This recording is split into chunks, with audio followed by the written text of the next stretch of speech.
ಸದ್ಗುರು ಶ್ರೀ ಶುದ್ಧ ಬ್ರಹ್ಮಣೇ ನಮಃ.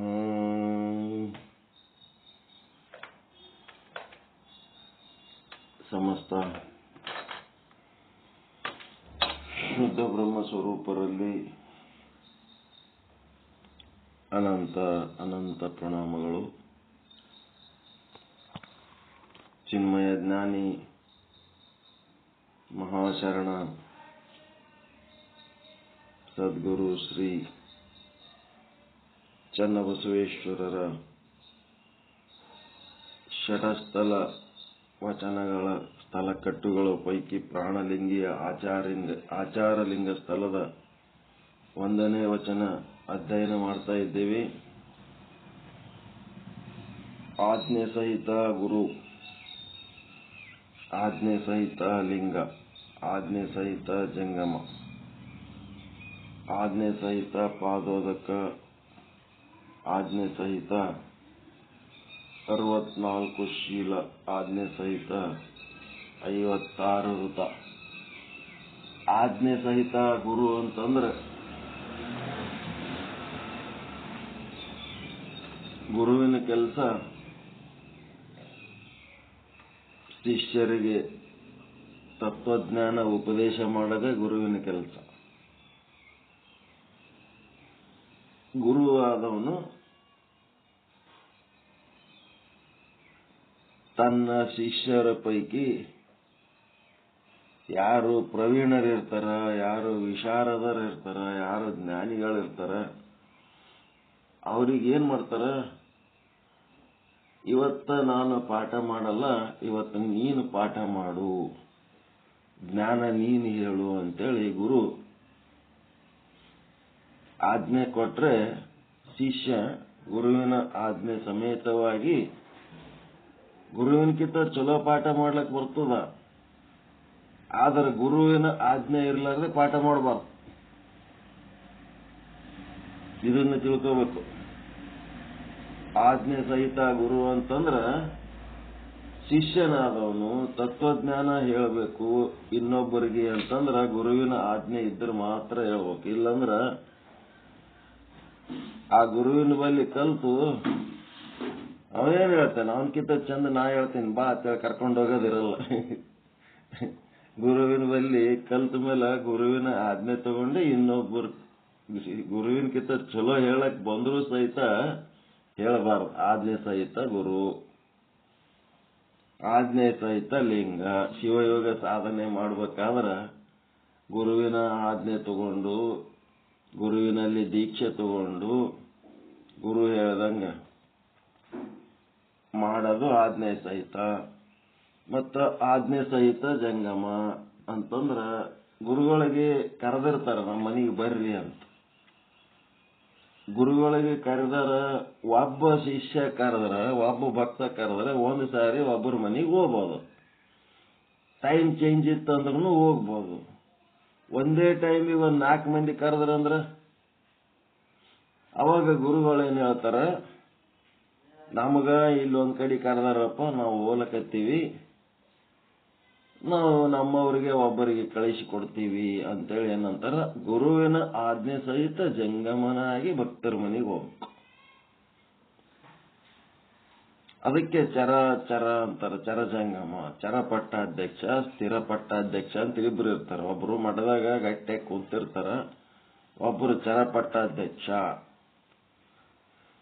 ಅದು ಏನ್ ಮಾಡಿದ್ರಿ ಇವ್ರು ಮುಂದೆ ಬರ್ತಾ ಬರ್ತಾ ಈ ಚರ ಪಟ್ಟಾಧ್ಯಕ್ಷರು ಮಠಕ್ಕೆ ಯಾರು ಜನ ಬರ್ಲಾರ್ದಂಗ್ ಮಾಡಿ ಇಟ್ಬಿಟ್ರು. ನಾವೇ ಅಡ್ಡಾಡ್ತೀವಲ್ಲ, ನಾವೇ ಬರ್ತೀವಿ, ಅಲ್ಲೇನದ ಮಠದಾಗ ಅಲ್ಲೇ ಕೂತಿರೋನಂಗ್ ಮಾಡಿ ತಾವೇ ಎಲ್ಲಾ ಕಡೆ ಅಡ್ಡಾಡಿ ತಾವೇ ಕಲೆಕ್ಷನ್ ಮಾಡಿ ಆ ಗುರುವಿಗೆ ಏನು ಯಾರು ಕೇಳಾರ್ದಂಗ್ ಮಾಡಿದ್ರು. ಅದ್ರ ಸಲ ಗುರು ಏನ್ ಮಾಡ್ದ, ಈ ಚರ ಜಂಗಮರ ಸೇವೆನೇ ಬೇಡ, ಚರನು ನಾನೇ ಗುರುನು ನಾನೇ ಅಂತೇಳಿ ಎರಡು ತಾನೇ ಓಡಾಡ್ಲಕತ್ಬಿಟ್ಟು ಎಲ್ಲ ವಿಚಿತ್ರ ಸಮಸ್ಯೆಗಳು ಕ್ರಿಯೇಟ್ ಆಗ್ತಾವ. ಅದು ಧರ್ಮ ಇರೋದು ಒಂದು, ಅದು ಫಾಲೋ ಮಾಡ್ಲಕ್ ಹೋಗೋದ್ರಾಗ ಗದ್ದಲಕ್ಕೆ ಬಿದ್ದ್ಬಿಡ್ತಾರ. ಹಿಂಗಾಗಿ ಆಜ್ಞೆ ಸಹಿತ ಜಂಗಮ, ಆಜ್ಞೆ ಸಹಿತ ಪಾದೋದಕ ಪ್ರಸಾದ. ಪಾದೋದಕ ಪ್ರಸಾದ ಹೆಂಗ ತಾನು ಗುರುವಿನ ಪಾದೋದಕ ಪ್ರಸಾದ ಸ್ವೀಕಾರ ಮಾಡೋದು ಅದು ಅವನ ಕರ್ತವ್ಯ, ಅದು ಮಾಡ್ತಾನೆ ತನ್ನ ಆತ್ಮೋದ್ಧಾರಕ್ಕಾಗಿ.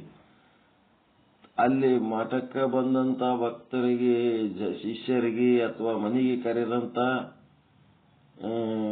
ಕರೆದಂತ ಭಕ್ತರಿಗೆ ಪಾದೋದಕ ಪ್ರಸಾದ ಕೊಡಬೇಕು ಅಂತಂದ್ರ ಗುರುವಿನ ಆಜ್ಞೆ ಇದ್ರೆ ಮಾತ್ರ. ಇವ್ರು ಪಾದೋದಕ ತಗೊಂಡ್ರು ನಮ್ಮ ಪಾದೋದಕ ತಗೊಂಡಂಗ ಇವ್ರಿಗೆ ಕರ್ಕೊಂಡೋಗಿ ಉಪಚಾರ ಮಾಡ್ರಿ ಅಂದ್ರ ಅವಾಗ ಪಾದೋದಕ ಪ್ರಸಾದ. ಹಿಂಗ ಈಗ 64 ಶೀಲಗಳು ತಾನೂ ಆಚರಿಸಬೇಕು, ಮತ್ತ ಆಜ್ಞೆ ಸಹಿತ ಅಂತಂದ್ರ ಇನ್ನೊಬ್ಬರಿಗೆ ಉಪದೇಶ ಮಾಡಬೇಕು. ಈ 64 ಶೀಲಗಳ ಪೈಕಿ ಅಂತಂದ್ರ ಗುರುವಿನ ಆಜ್ಞೆ ಇದ್ದವ್ರು ಮಾತ್ರ ಹಿಂಗ ಉಪದೇಶ ಮಾಡ್ರಿ ಅಂತ ಹೇಳಿದಾಗ, ಒಂದು ಸಾರಿ ಗುರುವಿನ ಆಜ್ಞೆ ಸಿಕ್ತಂತಂದ್ರ ಆ ಆಜ್ಞೆ ತಗೊಂಡು ಅವ್ರ ಮುಂದ ತತ್ವಜ್ಞಾನ ಹೇಳ್ಕೊತ ಹೋಗ್ಲಕ್ ಬಂತು. ಹಿಂಗಿಲ್ಲ ಆಜ್ಞೆ ಸಹಿತ ಅನ್ನೋ ಶಬ್ದ ಗೊತ್ತಾಯ್ತರ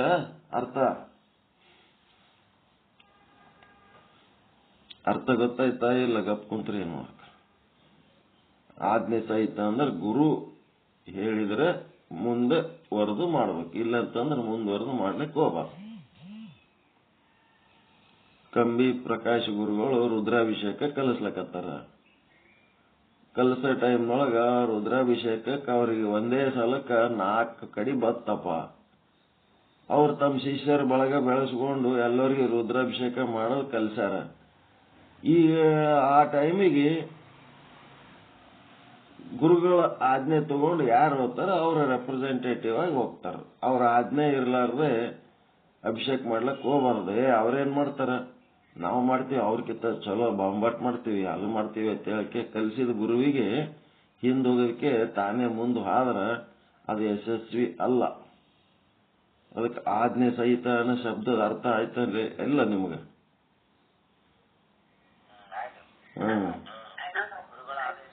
ಗುರುಗಳ ಆದೇಶ ತಗೊಂಡೆ. ಅದಕ್ಕೆ ಗುರು ನಿರೂಪ ಅಂತಾರ. ಅದಕ್ಕೆ ಈ ನಿರೂಪಣೆ ಹೆಂಗ್ ಮಾಡ್ತಿರಲ್ಲ ನೀವು, ಹಂಗೆ ಗುರು ಏನ್ ಮಾಡ್ತಾನೆ, ನಿರೂಪ ಕೊಡ್ತಾನ. ಹೋಗಪ್ಪ ಮಾಡು, ನೀನು ಹೋಗು ಅಂತೇಳಿ ಕಳಿಸ್ತಾನ. ತನ್ನ ಜಾಗದಾಗ ತಾನು ಕಳಿಸ್ತಾನ. ಈಗ ಮಾಂತೇಶ್ ಗುರುಗಳು ಯೋಗ ಕಲಿಸ್ತಾರ.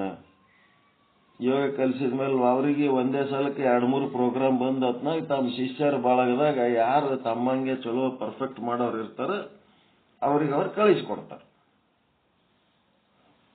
ಇದು ಆಜ್ಞೆ ಸಹಿತ. ಮಾಂತೇಶ್ ಗುರುಗಳಿಗೆ ಯಾವ ಕಾಲಕ್ಕೂ ಹಿಂದೆ ಹಾಕಿ ನಾವೇ ಯೋಗ ಗುರುಗಳು ಹಾಕ್ತೀವಿ ಅಂದ್ರೆ ಆಗಂಗಿಲ್ಲ. ಆ ಗುರುಗಳನ್ನು ಹಿಡ್ಕೊಂಡೆ ನಾವು ಏನ್ ಮಾಡೋದು ಮುಂದೆ ಮಾಡ್ಕೊತ ಹೋಗ್ಬೇಕು. ಅದಕ್ಕೆ ನಾನು ಹೇಳೋದು, ಯಾವಾಗ ಆಗಲಿ ನೀವು ಒಂದು ಆಶ್ರಮ ಮಾಡ್ರಿ, ನಿಮ್ದು ಒಂದು ಶಿಷ್ಯರ ಒಳಗೆ ಬೆಳಗಿಸ್ಕೋರಿ. ಶುದ್ಧ ಬ್ರಹ್ಮಪೀಠದ ಒಂದು ಸಿಸ್ಟರ್ ಕನ್ಸರ್ನ್, ಅದಕ್ಕೆ ಸಂಬಂಧಪಟ್ಟಂತದೇ ಒಂದು ಅಂಗ ಸಂಸ್ಥೆ ಮಾಡಿಕೊಂಡು ಸಾಧನೆ ಮಾಡ್ರಿ. 4 ಮಂದಿ ಕರ್ಕೊಂಡು ಕುಂತು ಬೆಳೀರಿ, ಬೆಳೆಸ್ಕೋರಿ. ನಿಮ್ಮದು ಒಂದು ಲಿಂಕ್ ಚಾಲು ಮಾಡಿ, ನಿಮ್ಮದು ಒಂದು ಟೈಮ್ ಕೊಟ್ಟು ನಿಮ್ಮ ಪಾಠಗಳಿಗೆ ಇಂಥದ್ದೊಂದು ಶಾಸ್ತ್ರ ಹೇಳ್ತೀನಿ, ಯಾರ್ಯಾರು ಜಾಯಿನ್ ಆಗ್ತೀರಿ ಆಗ್ರಿ ಅಂತೇಳಿ ಫೇಸ್ಬುಕ್, ವಾಟ್ಸಾಪ್ ಎಲ್ಲದ್ರಾಗ ಹಾಕಿ ಚಾಲು ಮಾಡ್ರಿ. ಅಂದ್ರೆ ಏನ್ ಮಾಡ್ತೀರಿ, ಎಲ್ಲರೂ ನನ್ನ ಮುಂದೆ ಮಾಡ್ತೀರಿ. ಲಿಂಕ್ ಓಪನ್ ಮಾಡಿ ನನ್ನ ಮುಂದೆ ಪ್ರವಚನ ಎಲ್ಲ ನನ್ನ ಮುಂದೆ. ನಿಮ್ಮದು ಸ್ವತಂತ್ರವಾದಂಥ ಕೆಲಸಗಳು ಆಗ್ತಾ ಇಲ್ಲ. ನಿಮ್ಮ ಸ್ವತಂತ್ರ ಡೆವಲಪ್ಮೆಂಟ್ ಮಾಡ್ಕೊಳಕ್ ಆಜ್ಞೆ ಕೊಟ್ಟಿವಿ, ಆಗ್ತಾ ಇಲ್ಲ, ಮಾಡ್ಕೊಳ್ತಾ ಇಲ್ಲ. ನಾವು ನಿಮ್ಮ ಪಾಠಕ್ಕೆ ಗೆಸ್ಟ್ಗಳಾಗಿ ಬರಬೇಕು ಅಂತ ನಾವು ನೋಡ್ಲಕತ್ತೀವಿ, ನೀವೇ ಗೆಸ್ಟ್ಗಳಾಗಿ ನಮ್ಮ ಪಾಠದಾಗ ಕೂತ್ಬಿಟ್ರಿ. ಇದು ಬೆಳಿಬೇಕಿದು, ಬೆಳ್ಕೋತ ಹೋಗ್ಬೇಕಿದು ಮುಂದೆ ಹಿಂಗೆ. ಈಗ 64 ಶೀಲಗಳ ಪೈಕಿ ಮೊನ್ನೆ ದಿವಸ ವಾಗೇಂದ್ರಿಯದ ಶೀಲ ಹೇಳಿದ್ರು, ನಿನ್ನೆ ಹಸ್ತಗತ ಶೀಲ ಹೇಳಿದ್ರು, ಇವತ್ತ ಪಾದಗತ. ಈ ಕಾಲುಗಳಿಂದ ನಮ್ಮ ಆಧ್ಯಾತ್ಮಿಕ ಸಾಧನೆಗೆ ಈ ಕಾಲುಗಳನ್ನ ಹೆಂಗ್ ಬಳಸ್ಕೋಬೇಕು. ಪಾದ ಅಂದ್ರೆ ಕಾಲು. ಪಾದಗತ ಚತುರ್ವಿಧ ಶೀಲಗಳು, ಹಸ್ತಗತ ಪಂಚವಿಧ ಶೀಲಗಳು, ಮತ್ತೆ ವಾಚಿಕ ಶೀಲಗಳು ಅವು 7, 5 ಕೈಗೆ ಸಂಬಂಧಪಟ್ಟು, ಈಗ ಕಾಲಿಗೆ ಸಂಬಂಧಪಟ್ಟು 4. ಈ 4 ಏನ್ ಹೇಳ್ತಾರ ಪರಮ ಪೂಜ್ಯ ಶುದ್ಧ ಬ್ರಹ್ಮನಿಷ್ಠ ಕಲ್ಯಾಣಪ್ಪ ಸದ್ಗುರುಗಳು ಏನ್ ಹೇಳ್ತಾರ ನೋಡ್ರಿ. ಕಲ್ಯಾಣಪ್ಪ ಏಳಿಗೆ, KP ಏಳಿಗೆ ಗುರುಗಳು. ಪಾದಗತ ಚತುರ್ವಿಧ ಶೀಲಗಳು ಗುರುಗಳೇ. ಸ್ವಲ್ಪ ಮೊಬೈಲ್ ಬಾಯಿ ಸಮೀಪ ಇಟ್ಕೊಳ್ರಿ, ನೀವ್ ಹೇಳಿದ್ದೇನು ಕೇಳ್ತಲ್ಲ. ಎಷ್ಟು ಸಾರಿ ಹೇಳ್ತೀವಿ, ಒಂದು ಮೊಬೈಲ್ ಚಂದ ಅಂದ್ ತಗೋರಿ, ಸೌಂಡ್ ಚಂದ ಬರಂಗ ಮಾಡ್ರಿ ಅಂದ್ರೆ ಏನೇನು ಇಂಪ್ರೂವ್ಮೆಂಟ್ ಇಲ್ಲ. ಅದೇ ಮೊಬೈಲು, ಅದೇ ದನಿ.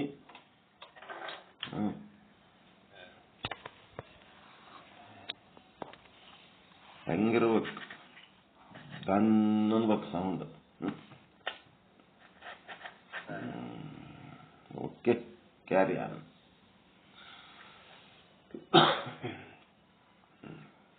ಪಾದಗತ ಚತುರ್ವಿಧ ಶೀಲ. ನಿನ್ನಿನ ದಿವಸ ಈ ಗಣಾಚಾರದಲ್ಲಿ ಕಾಯಿಕ, ವಾಚಿಕ, ಮನಸಿಕ, ಮಾನಸಿಕ ಶುದ್ಧಿಗೋಸ್ಕರ ಈ ಶೀಲಾಚರಣೆಗಳನ್ನ ಗುರುಗಳು ಹೇಳಿದ್ದಾರೆ.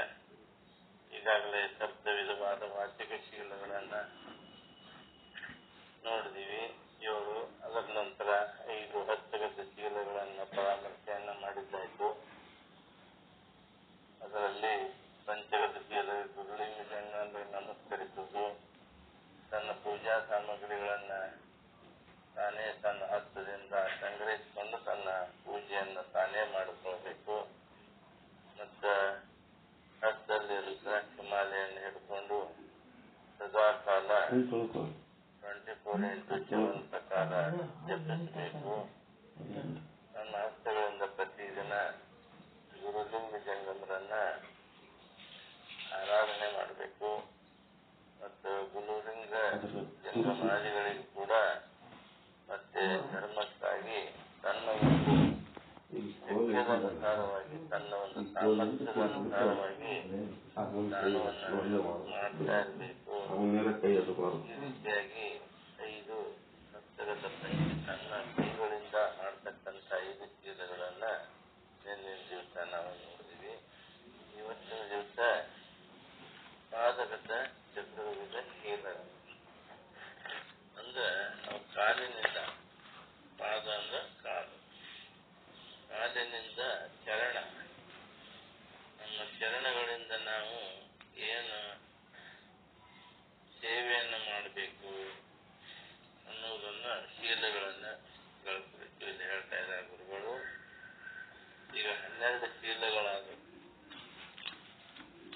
7 ಶೀಲಗಳು ವಾಚಿಕ ಶೀಲಗಳು, 5 ಶೀಲಗಳು ಹಸ್ತಗತ ಶೀಲಗಳು. 7, 5, 12 ಆಯ್ತು. ಇನ್ನ ಪಾದಗತ ಚತುರ್ವಿಧ ಅಂದ್ರೆ ಅವು 12 ಆಯ್ತು.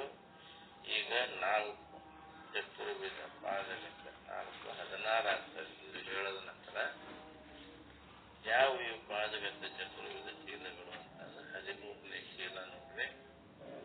ಗುರು ಇದ್ದಲ್ಲಿಗೆ ಹಾಗೂ ದೇವಸ್ಥಾನಗಳಿಗೆ ಹೋಗುವುದು ಅಥವಾ ಯಾತ್ರೆ ಕೈಯುವುದು.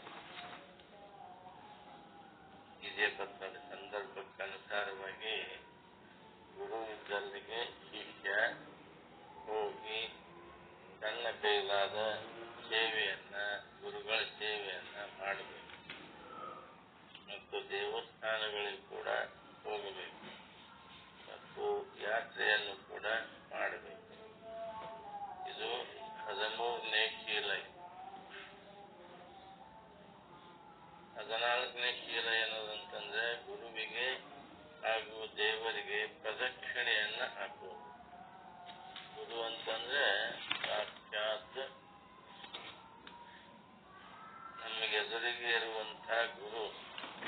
ಅವರಿಗೆ ನಾವು ಹೆಂಗ ದೇವರಿಗೆ ದೇವಸ್ಥಾನಗಳಿಗೆ ಹೋಗಿ ನಾವು ಪ್ರದಕ್ಷಿಣೆಯನ್ನ ಹಾಕ್ತೀವಿ, ಅದರಂತೆ ಗುರುವಾದ್ರೂ ಕೂಡ ಭಗವಂತ ಅಂತ ತಿಳ್ಕೊಂಡು ಅವರಿಗೆ ನಾವು ಪ್ರದಕ್ಷಿಣೆಯನ್ನು ಹಾಕುವುದು. ಇದು ಕೂಡ ಒಂದು ಪಾದಗತ ಶೀಲ ಅಂತ ಹೇಳಿದ್ರೆ ಪರಿಗಣಿಸಿದರೆ. ಇನ್ನು 15ನೇ ಶೀಲ ಯಾವುದು ಅಂತಂದ್ರೆ, ಈ ಪೂಜೆಗೆ ಬೇಕಾಗುವಂತ ಪತ್ರ ಪುಷ್ಪಾದಿಗಳನ್ನು ಕೂಡ ತರಲಿಕ್ಕೆ ಹೋಗುವುದು.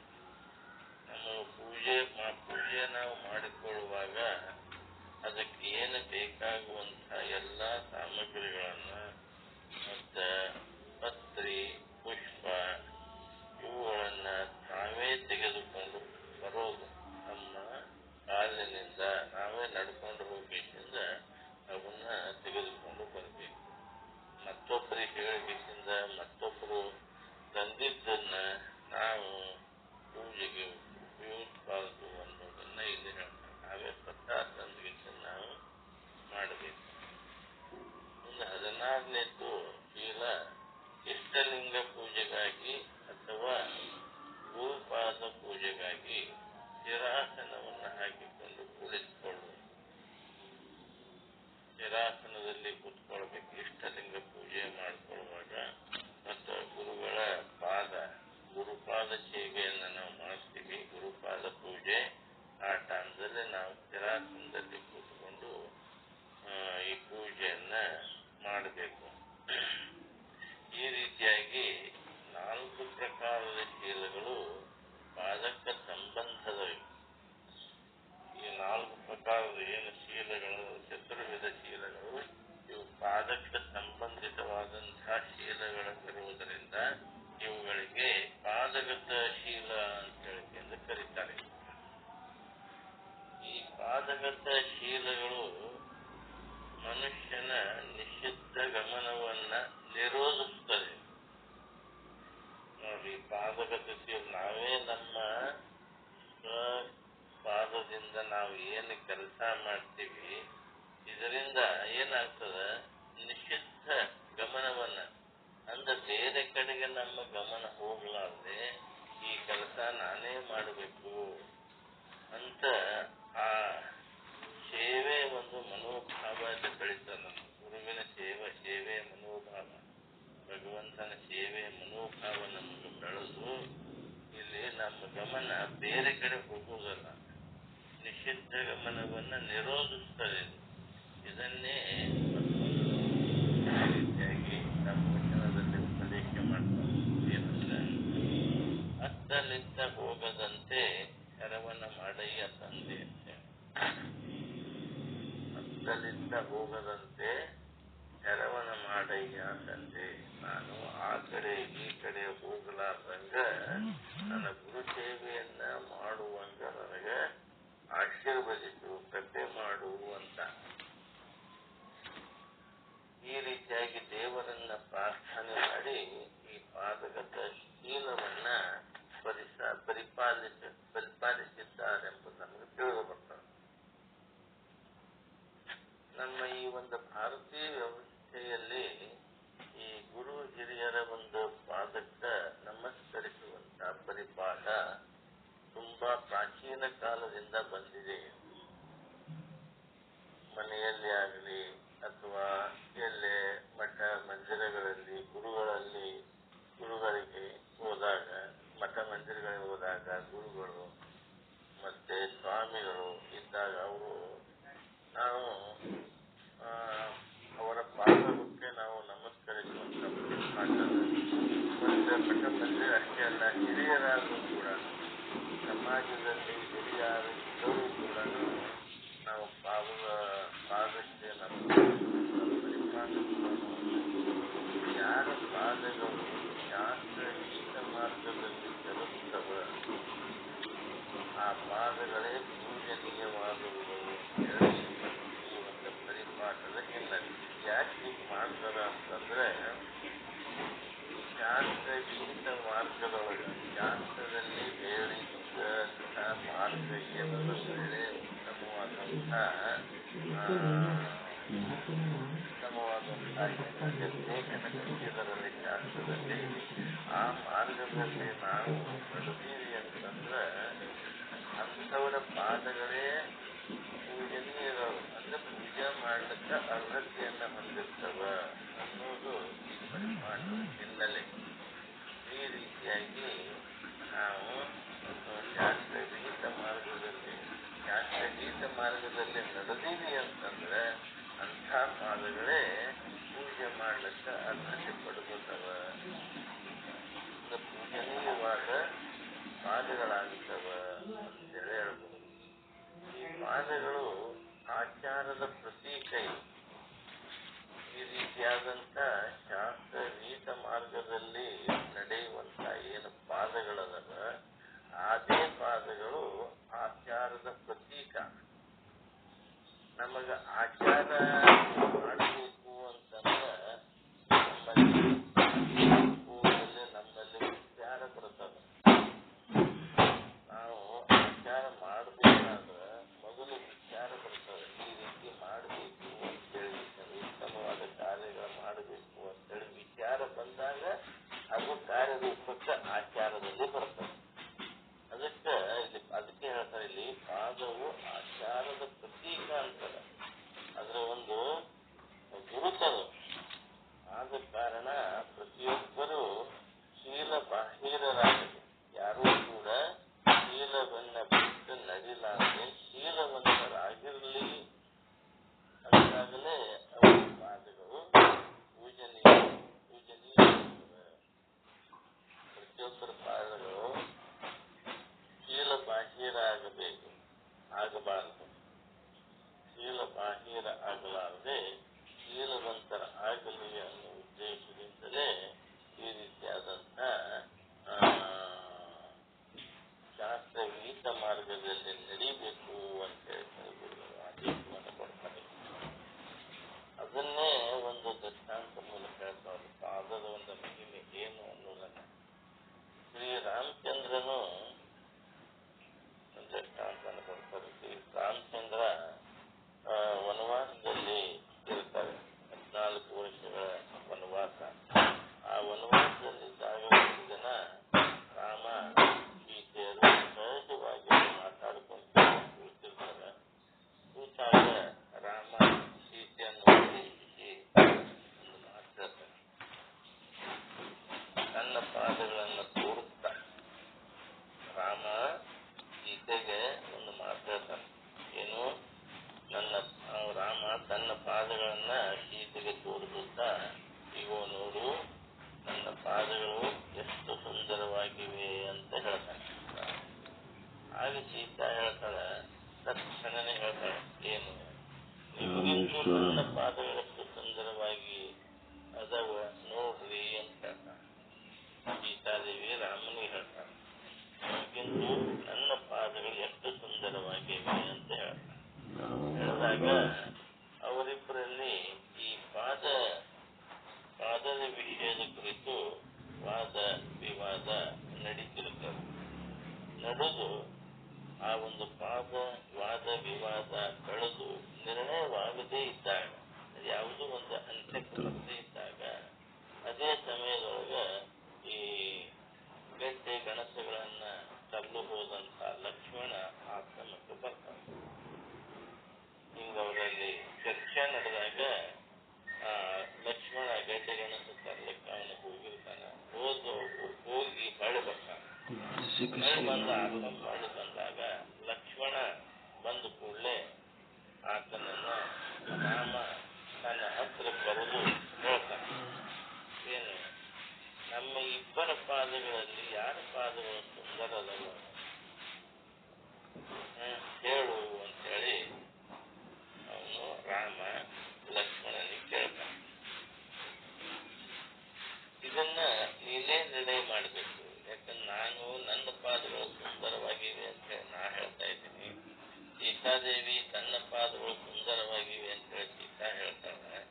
ಅದಕ್ಕೆ ನೀನೇ ಇದಕ್ಕೆ ನಿರ್ಣಯ ಮಾಡು ಅಂತೇಳಿ ಎರಡೂ ಪಾದಗಳನ್ನು ನೋಡಿಕೆ ನೀನೇ ಯಾರ ಪಾದಗಳು ಸುಂದರವಾಗಿ ನಿನಗೆ ಕಾಣ್ತವ ನೀನೇ ನಿರ್ಣಯ ಮಾಡಿ ಹೇಳು ಅಂತೇಳಿ ಹೇಳಿದಾಗ ಆಗ ಲಕ್ಷ್ಮಣ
ಗುಂಡಿ ಗುಂಡನಿ ಅದಾವ ಅಂತ ಹೇಳ್ತಾನೆ. ನನ್ನ ದೃಷ್ಟಿ ಒಳಗ ಸೀತಾದೇವಿಯ ಪಾದಗಳೇ ಬಹಳ ಸುಂದರವಾಗಿ ಲಕ್ಷ್ಮಣ ಮಾತನ್ನು ಕೇಳಿ ಸೀತಾದೇವಿ ಬಹಳ ಸಂತೋಷ ಆಗ್ತದೆ. ಅದಕ್ಕೆ ರಾಮಚಂದ್ರ ಅತಿ ಸಂತೋಷ ಆಯಿತು. ಆದ್ರೆ ರಾಮಗೇನದಲ್ಲ ಬೇಜಾರಾಗ್ತದೆ, ಮನಸ್ಸಿನಲ್ಲಿ ಕಳವಳಗೊಳ್ಳುತ್ತಾನೆ. ರಾಮಚಂದ್ರನ ಈ ಒಂದು ಮುಖದ ಭಾವವನ್ನ ಅರಿತು, ಕಳವಳಗೊಂಡ ಮುಖದ ಭಾವವನ್ನ ಅರಿತು ಲಕ್ಷ್ಮಣ ಮತ್ತೇನು ಹೇಳ್ತಾನಂತ ಮರುಕ್ಷಣದೊಳಗೆ ಈ ಸೀತಾ ಮಾತೆಯ ಪಾದಗಳು ಸುಂದರವಾಗಿ ನೋಡ್ಲಿಕ್ಕೆ ಅದರ ಪಕ್ಕದಲ್ಲಿರುವ ಪೂಜ್ಯ ಅಣ್ಣನಾದಂಥ ನಮ್ಮ ರಾಮಚಂದ್ರನ ಪಾದಗಳ ಕಾರಣ ಸೀತಾದೇವಿಯ ಪಾದಗಳು ಸುಂದರವಾಗಿ ಕಾಣಲಿಕ್ಕೆ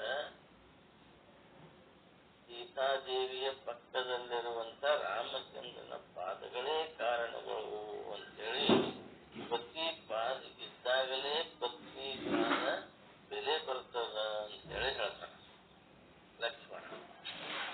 ಹೇಳಿದಾಗ ಈ ಮಾತನ್ನು ಕೇಳಿದ ರಾಮನಿಗೆ ಅವಾಗ ಸಂತೋಷ ಆಗ್ತದೆ. ಲಕ್ಷ್ಮಣ ಅಷ್ಟಕ್ಕೆ ಸುಮ್ಮನೆ ಇರೋದಿಲ್ಲ. ಮತ್ತೇನ್ ಹೇಳ್ತಾನಂದ್ರ ಈ ರಾಮನ ಪಾದಗಳಿಗೆ ಇಷ್ಟೊಂದು ಮಹತ್ವ ಬರ್ಲಿಕ್ಕೆ ಕಾರಣ ಏನು ಅಂತಂದ್ರೆ ಪಿತೃವಚನ ಪರಿಪಾಲನೆಗಾಗಿ ರಾಜ್ಯ ಭೋಗವನ್ನ ತರುವುದು, ಅಡವಿಯಲ್ಲಿ ಸಾಗುವ ಪ್ರಾಣಗಳಿಲ್ಲದೆ ಅಲಿತದ ಏನು ರಾಮನ ಪಾದಗಳಿಗೆ ಇಷ್ಟೊಂದು ಮಹತ್ವ ಬರ್ಲಿಕ್ಕೆ ಕಾರಣ ಏನು ಅಂತಂದ್ರೆ ಪಿತೃವಚನ ಪರಿಪಾಲನೆ, ತನ್ನ ತಂದೆಯ ವಚನ ಪರಿಪಾಲನೆಗಾಗಿ ಎಲ್ಲಾ ರಾಜ ವೈಭೋಗಗಳನ್ನ ಬಿಟ್ಟು ಅಡವಿ ಒಳಗ 4 ವರ್ಷ ಸಾಗೋ ಸಾಗರ ಒಂದು ಕಾಡಿನ ಸಾಗರ ಪ್ರಾಣಗಳೊಳಗೆ ಅರಿತವ. ಲಕ್ಷ್ಮಣನಿಗೆ ನಿಷ್ಕರಿಸ ಶಾಸ್ತ್ರ ಸಮ್ಮತವಾದದ್ದು. ಯಾರ ಪಾದಗಳು ಶಾಸ್ತ್ರಗೀತ ಮಾರ್ಗದಲ್ಲಿ ನಡೀತವೆ, ಯಾರ ಪಾದಗಳು ಶಾಸ್ತ್ರಗೀತವಾದ ಮಾರ್ಗದಲ್ಲಿ ನಡೀತವ ಅವರ ಪಾದಗಳೇ ಸುಂದರಗಳು ಮತ್ತು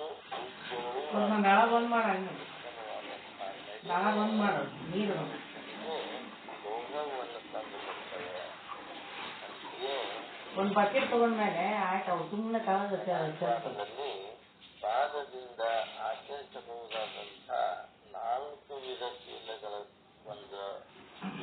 ಬಗ್ಗೆ ಪರಿಜ್ಞಾನವನ್ನ ಗುರುಗಳಲ್ಲಿ ಆದೇಶವನ್ನ ಮಾಡಿದರೆ ಇಷ್ಟು ಪಾದ ಗತ ಚತುರ್ವಿಧ ಶೀಲಗಳು. ಇನ್ನು ನಾಳಿದು ಭಕ್ತ ಸಂಬಂಧಿ ಅಂದ್ರೆ ಧರ್ಮದ ಸಂಬಂಧಿ ಬರ್ತದೆ. ಈ 4 ನುಡಿಗಳನ್ನ ತಮ್ಮೆಲ್ಲರ ಶರಣಾನಂದಗಳಿಗೆ ಅರ್ಪಿಸಿ ಸೇವೆಗೆ ವಿರಾಮ ಶಾಂತಿ ಶಾಂತಿ ಶಾಂತಿ.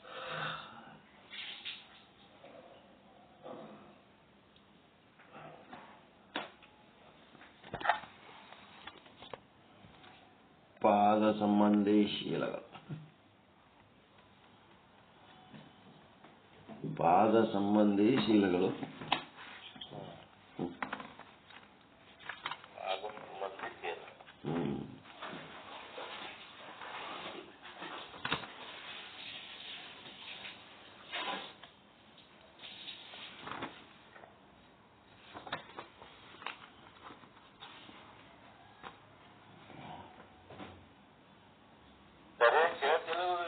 First class.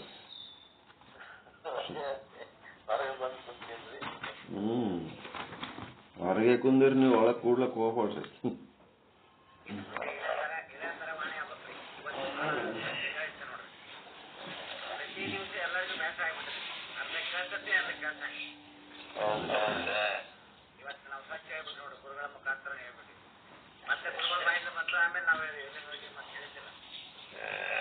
ಇಲ್ಲ, ಅದು ಮಾಡ್ತಿರ್ತೇವಲ್ರಿ. ಅವ್ರ ಮನೆಯವ್ರಿಗೆ ಫೋನ್ ಮಾಡಿ ಹೇಳ್ಬಿಡ್ತೀವಿ, ಪ್ರವಚನ ಮಾಡೋ ಒಳಗೆ ಹಾಕ್ರಿ ಅವ್ರಿಗೆ. ಒಳಗೆ ಕರ್ಕೊಂಡು ಕುಂದಿರ್ಬೇಡ್ರಿ, ಹೊರಗೆ ಕಳಿಸ್ರ ಕಡೆ.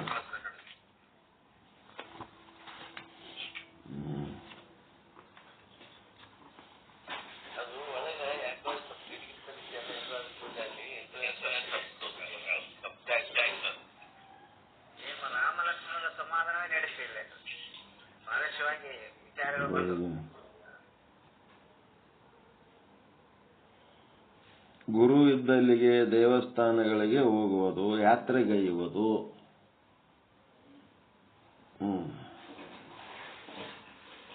ನಿಮ್ ಪಾದಗಳು ಹೋಲಕತ್ತವ ಗುರು ಇದ್ದಲ್ಲಿಗೆ. ಮತ್ತ ಸುಮ್ಮನೆ ಪಾಠ ಓದಿ ಉಪಯೋಗ ಏನಾಯ್ತು? ಪಾದಗಳನ್ನ ಬೆಳೆಸ್ಬೇಕಲ್ಲ,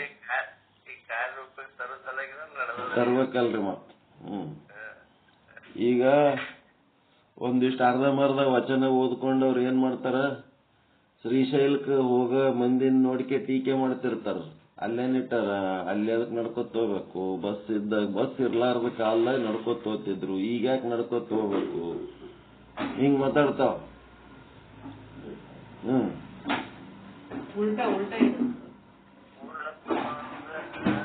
ಇಲ್ಲಿ ಏನಾಗ್ತಿರ್ತದ, ಪಾದಗತ ಶೀಲದ ಆಚಾರ ಮಾಡೋದಕ್ಕೆ ಅವ್ರು ಹೇಳಿರ್ತಾರೆ, ಪಾದಯಾತ್ರೆ ಮಾಡೋದಕ್ಕೆ.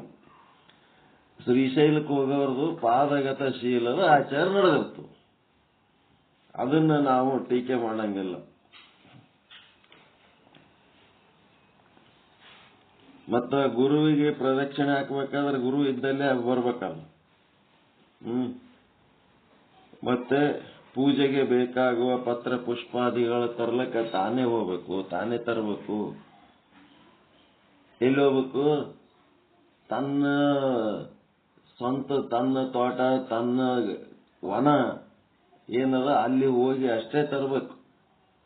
ಪತ್ರ ಪುಷ್ಪಗಳು ತಾನೇ ತರ್ಲಕ್ಕಂತೇಳಿ ಹೋಗಿ ಬಾಜು ಮನೆಯವರು ಕಂಪೌಂಡ್ ಹಾರಿ ಅವ್ರ ಮನೆಯನ್ನು ಹೋಗಿ ತರಬಾರದು. ಬಹಳ ಮಂದಿ ಇಂಥ ಕೆಲಸ ಮಾಡ್ತಿರ್ತಾರ. ಪೂಜಾ ವೃತ ಏನಾರ ಹೇಳಿದ್ರ ಅಂದ ಕೂಡ್ಲೇನೆ ಆಜು ಬಾಜು ಮನೆಗೆ ಹೋಗಿ ಕಳುವು ಮಾಡಿ ಹೂವ ತಗೊಂಡ್ಬರ್ತಾರ ಪೂಜಾಕ್. ಇದೊಂದು ದೊಡ್ಡ ವಿಚಿತ್ರ. ಅವ್ರಿಗೆ ಹೇಳಿದ್ರೆ ತರ್ಬೇಕು, ಮರುದಿನ ಅವ್ರ ಪೂಜಾಕ್ ಹೂವ ಬೇಕಂತ ನೋಡೋದ್ರಾಗೆ ಯಾರೋ ಒಯ್ದ್ಬಿಟ್ಟಿರ್ತಾರ. ಇವೆಲ್ಲ ಏನಂತ ಎಲ್ಲ ಬಹಳ ಶೀಲಗಳಲ್ಲಿ ಬಹಳ ಹುಷಾರಾಗಿರ್ಬೇಕು.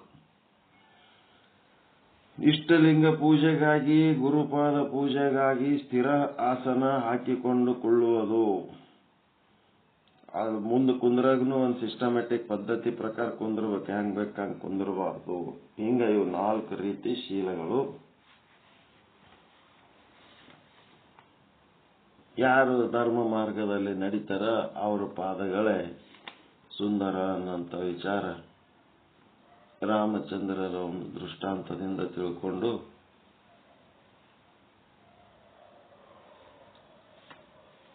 ಪಿತೃವಚನ ಪರಿಪಾಲನೆಗಾಗಿ ರಾಮಚಂದ್ರನ ಪಾದ ಅರಣ್ಯಕ್ಕೆ ಬಂದದ್ದಕ್ಕೆ ಅದು ಪವಿತ್ರ ಪಾದ ಅಂತ.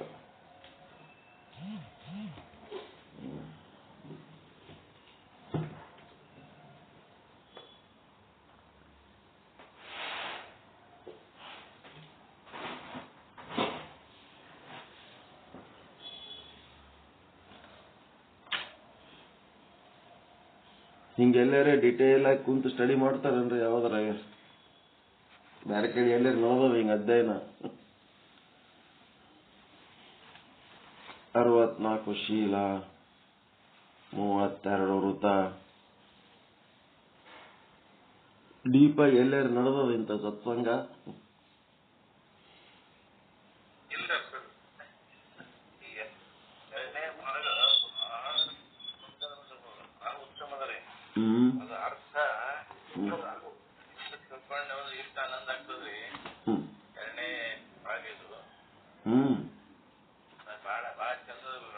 ಲಿಂಗಸ್ಥಳ ಅಂದದ್ದು ಅದಕ್ಕೆ ಅಂದಾರ. ಮತ್ತ ಲಿಂಗಸ್ಥಳ, ಅಂಗಸ್ಥಳದೊಳಗ ಸಾಧನೆ ಮಾಡಿದ್ರ ಲಿಂಗಸ್ಥಳದೊಳಗ ಸಿದ್ಧಿ. ಒಂದೊಂದು ಶಬ್ದದೊಳಗ ಅಷ್ಟೊಂದು ಮೌಲ್ಯವನ್ನು ತುಂಬಿಕೊಂಡ ನೋಡ್ರಿ.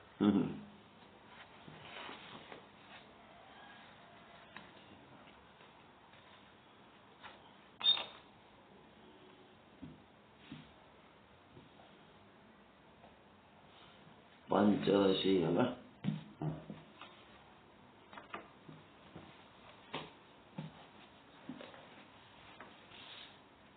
ನಮಗೆ ನಿಷ್ಠುರತೆಯನ್ನ ಕಲಿಸ್ತದ್ರಿ. ನಿಷ್ಠುರತೆಯನ್ನ ಇದನ್ನ ಮಾರ್ಗದರ್ಶನ.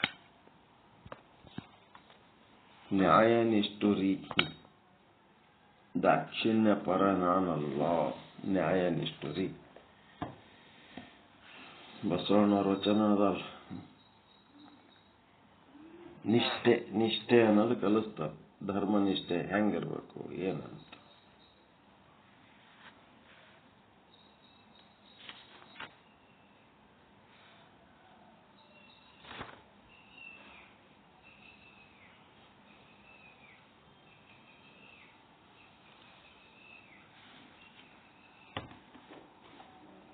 ಪ್ರಾಣವೇ ಆತ್ಮ.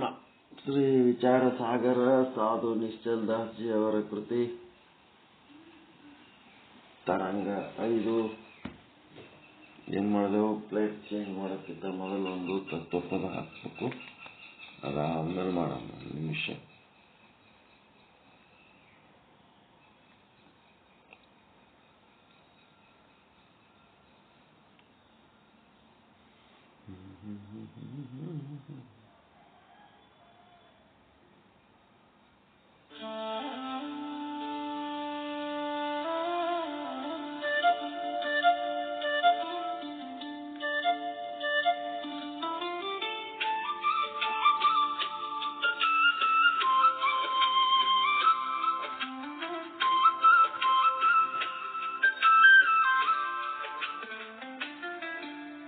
ಬಯಸಿದ್ದೆಲ್ಲ ಸಿಗುವುದು ಇಲ್ಲ ಈ ಜನ್ಮಕ, ದಯವಿಟ್ಟು ಕೇಳು ಮನುಜ ನೀನು ಸುಮ್ಮಕ. ಬಯಸಿದ್ದೆಲ್ಲ ಸಿಗುವುದು ಇಲ್ಲ ಈ ಜನ್ಮಕ, ದಯವಿಟ್ಟು ಕೇಳು ಮನುಜ ನೀನು ಸುಮ್ಮಕ.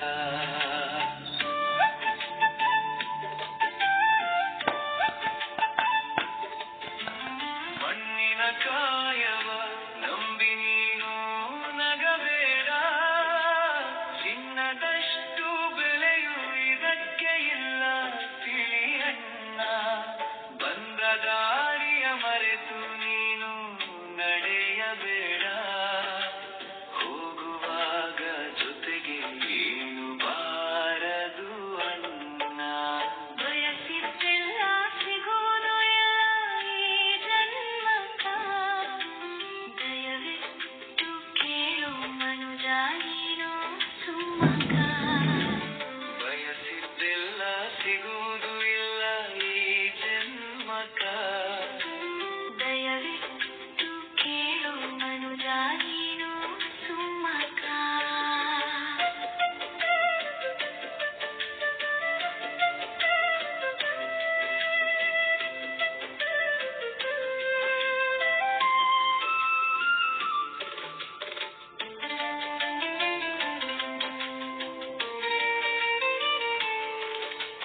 ನೆರಳು ಮೂಡುವುದರೊಳಗೆ ಬದುಕು ಮುಗಿಯುವುದು, ಹಗಲು ഇരുಳಿನ ಆಟ ತಿಳಿಯದಾಗಿದೆ.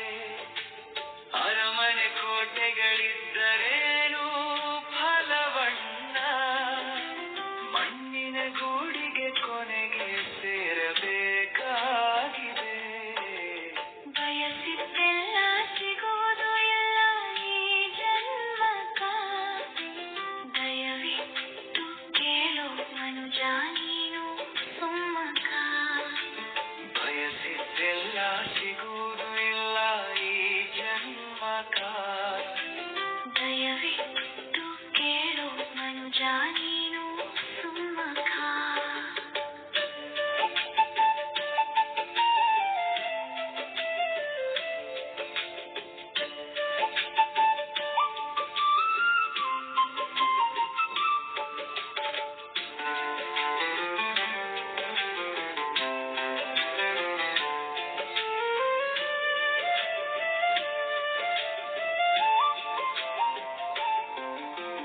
ಆಸೆ ಎಂಬುವ ಮಾಯೆ ಬೆನ್ನ ಹತ್ತಿರುವುದು, ಮೀಸಲಾಗಿರು ನಿನ್ನ ಮನವ ಹರಿಪಾದಕ.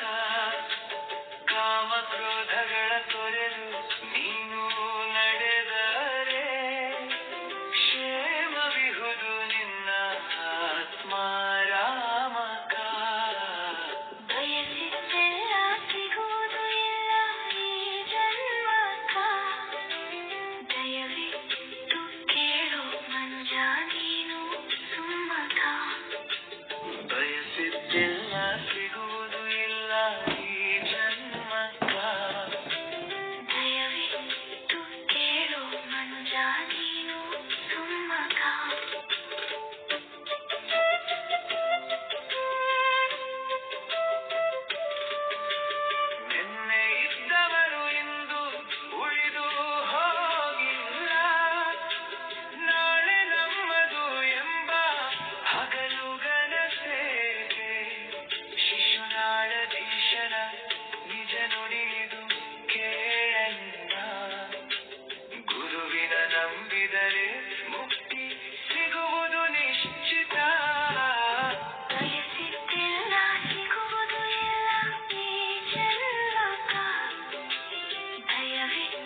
ಸದ್ಗುರು ಶ್ರೀ ಶುದ್ಧ ಬ್ರಹ್ಮಣೇ ನಮಃ.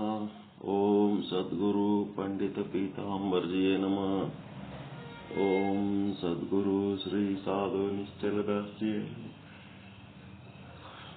ಶ್ರೀ ವಿಚಾರ ಸಾಗರ ತರಂಗ 5 ಸಾಧು ನಿಶ್ಚಲದಾಸ್ಯವರ ಕೃತಿ. ವಿಷಯಾಂಕ 266 ತನಕ ಬಂದಿವೆ. ಪಂಚಕೋಶಗಳೇ ಆತ್ಮ ಅಲ್ಲ. ಪಂಚಕೋಶಗಳು ಆತ್ಮನಿಂದ ಅರಿಸಿಕೊಳ್ಳುವ ಅನಾತ್ಮಗಳು.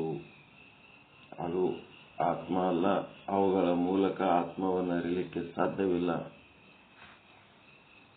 ಅಂತ ಹೇಳಿ ಈ ಪಂಚದಶಿ ಒಳಗೆ ಈ ಶ್ಲೋಕಗಳ ಒಂದು ಉಲ್ಲೇಖ ಮಾಡಿದ್ದಕ್ಕ ಸ್ವಲ್ಪ ಪಂಚದಶಿ ಹಿಡ್ಕೊಂಡು ಏನ್ ಹೇಳ್ಯಾರ ಅನ್ನೋದು ನಿನ್ನೆ ತನಕ ಅನ್ನಮಯ ಕೋಶವೇ ಆತ್ಮ ಅಂದ್ರು ಅನ್ನಮಯ ಕೋಶ ಅದೇನು ಮಾಡಕ್ಕಾಗಲ್ಲ. ಇಂದ್ರಿಯಗಳಿದ್ರೆ ಮಾತ್ರ ಅನ್ನಮಯ ಕೋಶದ ಕೆಲಸ. ಬರೀ ಅನ್ನಮಯ ಕೋಶವೇ ಆತ್ಮ ಅನ್ನಕ್ಕಾಗಂಗಿಲ್ಲ. ಇಂದ್ರಿಯಗಳೇ ಆತ್ಮ ಅಂದ್ರು. ಇಂದ್ರಿಯಗಳೇ ಆತ್ಮ ಅಂತಂದ್ರ ಪ್ರಾಣ ನಂದೇನು ಸ್ಥಾನಮಾನ ಇಂದ್ರಿಯಗಳೇ ಆತ್ಮ ಆಗಿತ್ತು ಅಂತೇಳಿ ಇಂದ್ರಿಯಗಳು ಇಲ್ಲ ಅಂತಂದ್ರೆ ಬದುಕಲಿಕ್ಕೆ ಆಗಂಗಿಲ್ಲ ಅನ್ನಂಥದ್ದು ಇಂದ್ರಿಯಗಳ ತಲೆ ಒಳಗೆ ಬಂದಿತ್ತು. ಅವಾಗ ಅವು ಜಗಳ ಮಾಡ್ಕೋತ ಬ್ರಹ್ಮನ ಹತ್ರ ಹೋದು. ಆದ್ಮೇಲೆ ಎಲ್ಲರೂ ಒಂದೊಂದ್ ದಿನ ಹೊರಗೆ ಹೋಗಿ ಬರ್ರಿ, ಹೊರಗೆ ಹೋಗಿ ಬಂದ್ರ ಇಲ್ಲಿ ಏನಾರ ದೇಹ ಸಾಯ್ತಿತ್ತು ಅಂತಂದ್ರ, ಏನಾರ ಅಮಂಗಲ ಆತಿತ್ತು ಅಂತಂದ್ರ ಅದೇ ಆತ್ಮ ಅಂತ ತಿಳ್ಕೊಳ್ರಿ ಅಂತಂದ್ರ ಎಲ್ಲಾ ಇಂದ್ರಿಯಗಳು ಒಂದೊಂದ್ ದಿನ ಹೊರಗೆ ಹೋಗಿ ಬಂದ್ರು ದೇಹಕ್ಕೆ ಏನು ತೊಂದರೆ ಆಗಲಿಲ್ಲ. ಹಿಂಗಾಗಿ ಈ ಇಂದ್ರಿಯಗಳೇ ಆತ್ಮ ಅಲ್ಲ ಅನ್ನೋಂಥದ್ದು ಒಂದು ದೃಷ್ಟಾಂತ. ಇಂದ್ರಿಯಗಳನ್ನ ಹೇಳೋದಲ್ಲ, ಕಟ್ ಮಾಡಿ ತೆಗೆದ್ರೂ ಈ ಶರೀರ ಬದುಕಿರುತ್ತದ. ಆದ್ರೆ ಪ್ರಾಣ ಹೋಯ್ತಂದ್ರ ಶರೀರ ಅಮಂಗಲ ಆಗ್ತದ. ಅದಕ್ಕೆ ಅನ್ನಮಯ ಕೋಶವೇ ಆತ್ಮ ಅಂತ ಮೊದಲು ವಿರೋಚನ ಸಿದ್ಧಾಂತದವರು ಹೇಳಿದರೆ, ಮುಂದೆ ಇಂದ್ರಿಯ ಆತ್ಮವಾದಿಗಳು ಅನ್ನಮಯ ಕೋಶ ಆತ್ಮ ಅಲ್ಲ, ಇಂದ್ರಿಯಗಳೇ ಆತ್ಮ ಅಂತ ಹೇಳಿದ್ರು. ಮತ್ತೆ ಈಗ ಇಂದ್ರಿಯಗಳೇ ಆತ್ಮ ಅಲ್ಲ, ಪ್ರಾಣವೇ ಆತ್ಮ ಅಂದ್ರೆ ಪ್ರಾಣಮಯ ಕೋಶವೇ ಆತ್ಮ ಅಂತ. ಇಂದ್ರಿಯ ಆತ್ಮವಾದಿಯ ಮತದಲ್ಲಿ ದೋಷ ದರ್ಶನ ಪೂರ್ವಕವಾಗಿ ಪ್ರಾಣಾತ್ಮವಾದಿಯ ಇದಕ್ಕೆ ನಂತರ ಹಿರಣ್ಯ ಗರ್ಭೋಪಾಸಕ ಅಂತಾರೆ. ಹಿರಣ್ಯ ಗರ್ಭ, ಪ್ರಾಣ ಅಂದ್ರೆ ಹಿರಣ್ಯ ಗರ್ಭ. ಪ್ರಾಣವನ್ನೇ ಆತ್ಮನೆಂದು ವಾದಿಸುವ ಹಿರಣ್ಯ ಗರ್ಭೋಪಾಸಕರು ಸುಷುಪ್ತಾದಿ ಅವಸ್ಥೆಗಳಲ್ಲಿ ಚಕ್ಷುರಾದಿ ಇಂದ್ರಿಯಗಳು ಇಲ್ಲದಿದ್ದರೂ ನಿದ್ದಿಗಣ್ಣಾಗ ಕಣ್ಣುಗಳು ಮುಚ್ಕೊಂಡು ಮಕ್ಕೊಂಡ್ಬಿಟ್ಟಿರ್ತೀವಿ. ಕಣ್ಣು ಮುಚ್ಚಿದ್ರೂ ಸಹಿತ ಪ್ರಾಣವಾಯು ಇರುವುದರಿಂದ ಪುರುಷ ಜೀವಿಸುತ್ತಾನೆ. ಆದ್ದರಿಂದ ಪ್ರಾಣವಾಯು ಆತ್ಮನಾಗುವುದಲ್ಲದೆ ಇಂದ್ರಿಯಗಳು ಆತ್ಮವಲ್ಲ. ಇಂದ್ರಿಯಗಳು ಶರೀರದಿಂದ ಕತ್ತರಿಸಿ ತೆಗಿಬೇಕಂತೇನಿಲ್ಲ. ಅವು ನಿದ್ದೆ ಹತ್ತಿದಾಗ ಕಣ್ಣು ಮುಚ್ಚಿದಾಗ ನಿಷ್ಕ್ರಿಯ ಆದಾಗ ಸಹಿತ ಜೀವ ಬದುಕಿರ್ತದ ಅಂತಂದ್ರ ಈ ಪ್ರಾಣವಾಯುವಿನಿಂದ ಬದುಕ್ತದ ಅಂದ್ಮೇಲೆ ಪ್ರಾಣವೇ ಆತ್ಮ. ಇಂದ್ರಿಯಗಳು ನಿಷ್ಕ್ರಿಯವಾಗಿದ್ದಾಗೂ ಕೂಡ ಪ್ರಾಣವೇ ಆತ್ಮ. ಕಿವುಡರು ಬದುಕ್ಯಾರ, ಕುರುಡರು ಬದುಕ್ಯಾರ, ಮೂಕರು ಬದುಕ್ಯಾರ, ಕುಂಟ್ರು ಬದುಕ್ಯಾರ, ಹೆಳವರು ಬದುಕ್ಯಾರ, ಇಂದ್ರಿಯಗಳು ಇಲ್ಲದವರು ಬದುಕ್ಯಾರ ಅಂತಂದ್ಮೇಲೆ ಅಲ್ಲಿ ಇಂದ್ರಿಯಗಳೇ ಆತ್ಮ ಅಲ್ಲ, ಪ್ರಾಣ ಆತ್ಮ. ಇಲ್ಲಿ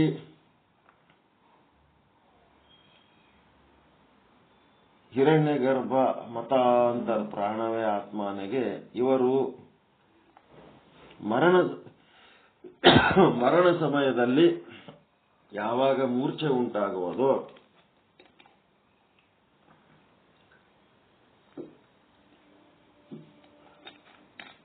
ಸಾಯಾಗ ಏನಾಗ್ತದ, ಕೊನೆಗೆ ಮೂರ್ಛೆ ಆಗ್ತದೆ. ಮರಣ ಆಗೋದಕ್ಕಿಂತ ಮೊದಲು ಮೂರ್ಛೆ ಆದಾಗ ಅವ್ರೇನಂತಾರ, ಅವನ ಸಂಬಂಧಿಗಳು ಪ್ರಾಣವಿರಲಾಗಿ ಜೀವಿಸಿದ್ದಾನೆ ಎಂದು ತಿಳಿಯುತ್ತಾರೆ. ಪ್ರಾಣವಿಲ್ಲದ ಅವನ ಶರೀರವನ್ನು ಮರಣ ಹೊಂದಿದನೆಂದು ತಿಳಿಯುತ್ತಾರೆ. ಇಷ್ಟೇ ಅಲ್ಲ, ಅವನು ಲಾಸ್ಟಿಗೆ ಕೋಮದಾಗ ಹೋಗ್ತಾನ. ಸಾವು ಬಂದಾಗ ಕೋಮದಾಗ ಹೋದಾಗ ಮೂಗಿನ ಹತ್ರ ಕೈ ಹಿಡಿದು ನೋಡ್ತಾರ. ಉಸಿರಾಡಿಸ್ಲಕತ್ತಿದ್ನು ಅಂತಂದ್ರೆ ಬದುಕ್ಯಾನ ಅಂತಾರ. ಉಸಿರಾಟ ನಿಂತಿತ್ತು, ಪ್ರಾಣವಾಯು ಸಂಚಲನ ಇಲ್ಲ ಅಂತಂದ್ರೆ ಸತ್ತಾನ ಅಂತ ತಿಳ್ಕೊಂಡ್ಬಿಡ್ತಾರ. ಶರೀರದಲ್ಲಿ ನೇತ್ರೇಂದ್ರಿಯ ಇಲ್ಲದಾಗ ಅಂಧ ಶರೀರವು ಜೀವಿಸಿಕೊಂಡು ಇರುವುದು. ಶ್ರೋತ್ರೇಂದ್ರಿಯ ಇಲ್ಲದಿರಲಾಗ ಬದಿರ ಅಂತಂದ್ರ ಕಿವುಡ, ಬದಿರ ಅಂದ್ರೆ ಕಿವುಡು ಶರೀರ ಜೀವಿಸಿಕೊಂಡಿರುವುದೆಂದು. ವಾಗೇಂದ್ರಿಯ ಇಲ್ಲದಿರುವಾಗ ಮೂಕ ಶರೀರ ಜೀವಿಸಿಕೊಂಡಿರುವುದೆಂದು. ಹೀಗೆ ಯಾವ ಇಂದ್ರಿಯಗಳು ಇಲ್ಲದಿರುವಾಗ ಆಯಾಯ ವ್ಯಾಪಾರದ ಹೊರತಾಗಿ ಶರೀರ ಇದ್ದೇ ಇರುವುದು. ಮತ್ತು ಪ್ರಾಣವಿಲ್ಲದೆ ಇರಲಾಗಿ ಅದೇ ಕ್ಷಣದಲ್ಲಿ ಸ್ಮಶಾನಾವಸ್ಥೆ ಸಮನಾಗಿ ಅಮಂಗಳವಾಗಿ ಭಯಂಕರವಾಗಿ ಶರೀರ ನೆಲಕ್ಕೆ ಬಿದ್ದು ಬಿಡ್ತದೆ. ಶರೀರ ಬಿದ್ದು ಬಿಡ್ತದ ಪ್ರಾಣ ಇರಲಿಲ್ಲ ಅಂತಂದ್ರೆ. ಉಳಿದದ್ದು ಇಂದ್ರಿಯಗಳು ಇಲ್ಲ ಅಂತಂದ್ರೂ ಹಂಗೆ ನಿಂದಿರ್ತದ. ಹೀಗಾಗಿ ನಾನು ನೋಡುವೆನು, ನಾನು ಕೇಳುವೆನು, ಈ ರೀತಿ ಪ್ರತೀತಿಯಿಂದ ಕೇಳುವ ಇಂದ್ರಿಯಗಳೇ ಆತ್ಮ ಅಲ್ಲ, ಆ ಇಂದ್ರಿಯದ ಮೂಲಕ ನಾನು ಕೇಳ್ತೀನಿ ಅನ್ನೋವ ಯಾರದನ ಅವನು ಆತ್ಮ ಅಂತೇಳಿ ಈ ರೀತಿಯ ಪ್ರತೀತಿಯಿಂದ ಕೂಡ ಇಂದ್ರಿಯಗಳಿಗಿಂತಲೂ ಆತ್ಮ ಭಿನ್ನವೆಂಬುದು ಸಿದ್ಧವಾಗುತ್ತದೆ. ಅದು ಹೇಗೆ? ನೇತ್ರ ಸ್ವರೂಪನಾದ ನಾನು ನೋಡುವೆನು, ಶ್ರವಣ ಸ್ವರೂಪನಾದ ನಾನು ಕೇಳುವೆನು. ಹೀಗೆ ಪ್ರತೀತಿಯಾದಲ್ಲಿ ಇಂದ್ರಿಯ ರೂಪವೇ ಆತ್ಮನೆಂದು ಸಿದ್ಧವಾಗುತ್ತದೆ. ಇದಲ್ಲದೆ ನೇತ್ರವುಳ್ಳ ನಾನು ನೋಡುವೆನು, ಶ್ರೋತ್ರವುಳ್ಳ ನಾನು ನೋಡುವೆನು ಎಂಬುದು ಪ್ರತೀತಿ ಆಗುತ್ತದೆ. ಆದ್ದರಿಂದ ಇಂದ್ರಿಯಗಳಿಗಿಂತಲೂ ಆತ್ಮನು ಭಿನ್ನನು. ಹೀಗೆ ಹಿರಣ್ಯ ಗರ್ಭೋಪಾಸಕರು ಹೇಳುತ್ತಾರೆ. ಇಲ್ಲಿಯವರೆಗೆ ಪ್ರಾಣ ಆತ್ಮವಾದಿಗಳು ಹಿರಣ್ಯ ಗರ್ಭೋಪಾಸಕರ ವಿಷಯವನ್ನು ತಿಳಿಸಿ ಆತ್ಮದಲ್ಲಿ ಶ್ರೌತಲಿಂಗಗಳನ್ನು ತೋರಿಸುತ್ತಾರೆ. ಶ್ರೌತಲಿಂಗ ಅಂದ್ರೆ ಏನಪ್ಪ? ಮತ್ತ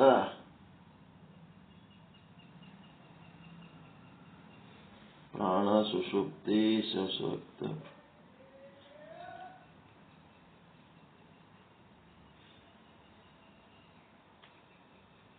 ಪ್ರಾಣಮಯ ಕೋಶ, ಪ್ರಾಣ ಸುಷುಪ್ತಿ ಜಾಗೃತಿ ಹೊಂದದೆ ಪ್ರಾಣ ಶೈಶಾವಿಕ ಶ್ರುತ.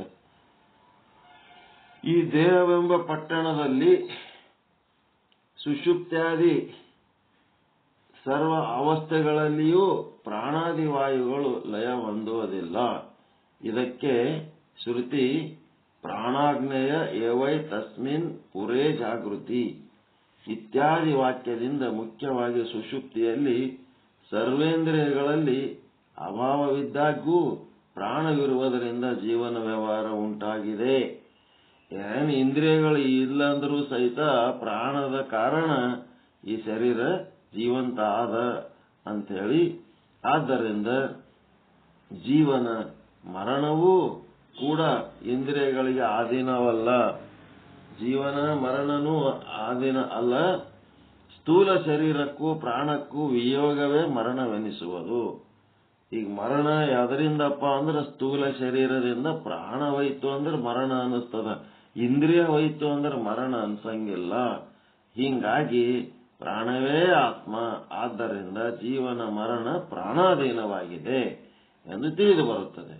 ಮತ್ತೊಂದು ಪ್ರಾಣವು ಪ್ರಸನ್ನವಾಗಿರಲು ಊರ್ಧ್ವಗತಿ ಉಂಟಾಗುತ್ತದೆ. ಮತ್ತೊಂದು ಪ್ರಾಣ ಪ್ರಸನ್ನವಾಗಿರಲು ಊರ್ಧ್ವಗತಿ ಉಂಟಾಗುತ್ತದೆ ಅಂದ್ರೆ ಪುನರ್ಜನ್ಮ. ಶ್ರುತಿ ತತ್ಪ್ರಾಣೆ ಪ್ರಸನ್ನ ಉದ್ಧತಿ ತಿಷ್ಠತೆ ಇತ್ಯಾದಿ ವಾಕ್ಯಗಳಿಂದ ಪ್ರಾಣಕ್ಕೆ ಶ್ರೇಷ್ಠತ್ವ ಮತ್ತು ಸಂವಾದ ಪ್ರವೇಶಾಧಿಕವು ಬೃಹದಾರಣ್ಯಕ ಶ್ರುತಿಗಳಲ್ಲಿ ನೋಡಲಾಗಿದೆ. ಈ ಪ್ರಾಣದ ಬಗ್ಗೆ ಡಿಟೇಲ್ ಆಗಿ ತಿಳ್ಕೋಬೇಕಾದ್ರೆ ಬೃಹದಾರಣ್ಯಕ ಉಪನಿಷತ್ತುಗಳನ್ನು ತಗೊಂಡು ಹೋಗಬೇಕು.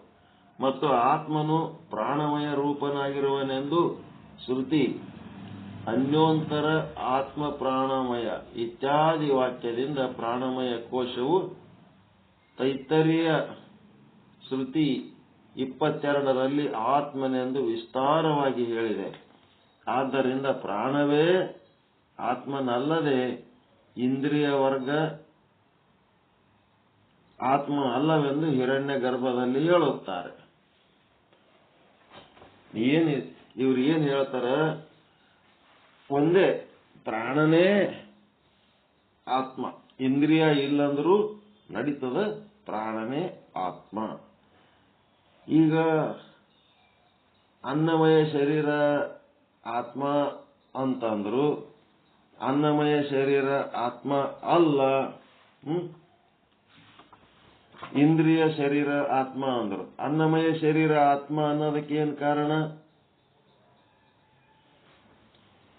ನಾನು ಗಂಡು, ನಾನು ಹೆಣ್ಣು, ನಾನು ಮನುಷ್ಯ, ನಾನು ಬ್ರಾಹ್ಮಣ, ನನ್ನ ವಿದ್ಯೆ ಹುದ್ದೆಗಳು ಏನೇನದವ ಅವೆಲ್ಲ ಎದರಿಂದ ಗುರುತಿಸ್ತೀವಿ?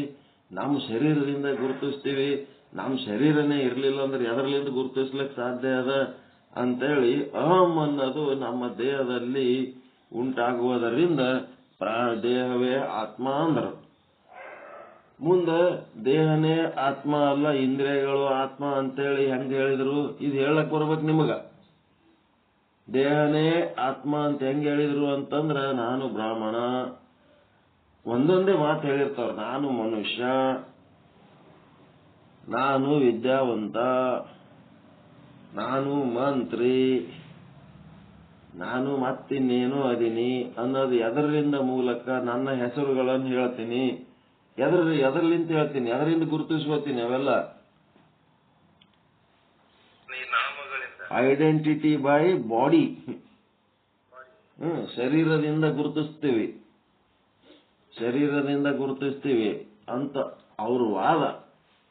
ಶರೀರದಿಂದ ಗುರುತಿಸುವ ಕಾರಣ ಎಲ್ಲಾನು ನಾನು ಅನ್ನೋದು ಏನ್ ಅನ್ಕೋತೀವಿ ಅದೆಲ್ಲ ಶರೀರದಿಂದ ಗುರುತಿಸ್ತೀವಿ. ಅದರ ಸಲುವಾಗಿ ಶರೀರನೇ ಆತ್ಮ. ಮುಂದಿನವ್ರು ಏನ್ ಮಾಡಿದ್ರು? ಇಂದ್ರಿಯ ಆತ್ಮವಾದಿಗಳು ಶರೀರದಿಂದ ಏನು ಮಣ್ಣು ಗುರುತಿಸ್ತೀರಿ? ಶರೀರದ ವ್ಯವಹಾರಗಳು ಎದರ್ಲಿಂತ ನಡೀತಾವ?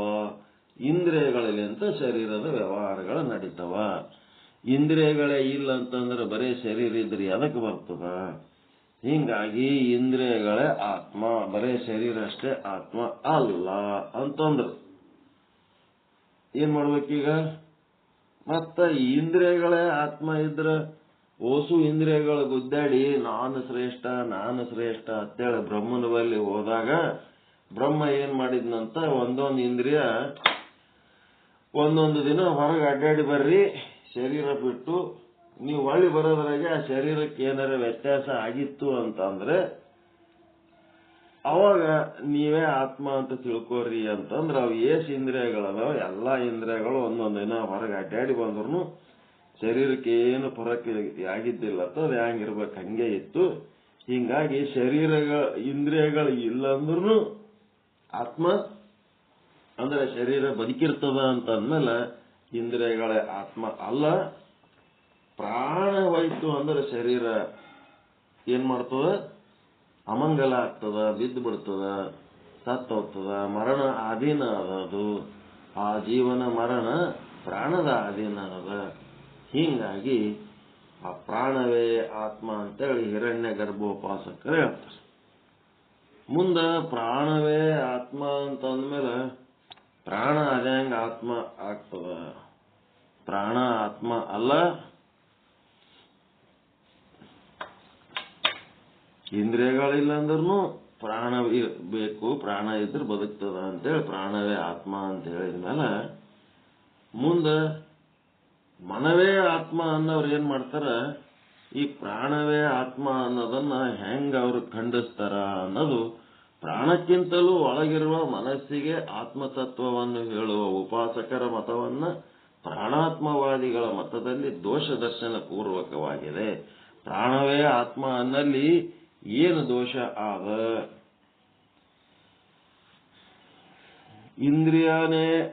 ಇಂದ್ರಿಯ ಆತ್ಮ ಅಲ್ಲ, ಪ್ರಾಣವೇ ಆತ್ಮ ಅನ್ನಲ್ಲಿ ಮುಖ್ಯಾಂಶ ಏನದಂದ್ರ ಆ ಜೀವನ ಮರಣವು ಇಂದ್ರಿಯಗಳ ವಿಯೋಗದಿಂದ ಇಲ್ಲ, ಪ್ರಾಣದ ವಿಯೋಗದಿಂದ. ಪ್ರಾಣದ ವಿಯೋಗದಿಂದ ಜೀವನಿಗೆ ಮರಣ ಆಗ್ತವೆ. ಹೀಗಾಗಿ ಮರಣವೇ ಆತ್ಮ ಅಂತ ಅವ್ರು ಹೇಳಿದರು. ಇಲ್ಲಿ ಏನ್ ಮಾಡಿದ್ರು, ಇಲ್ಲೊಂದು ಮುಖ್ಯಾಂಶ ಏನದ,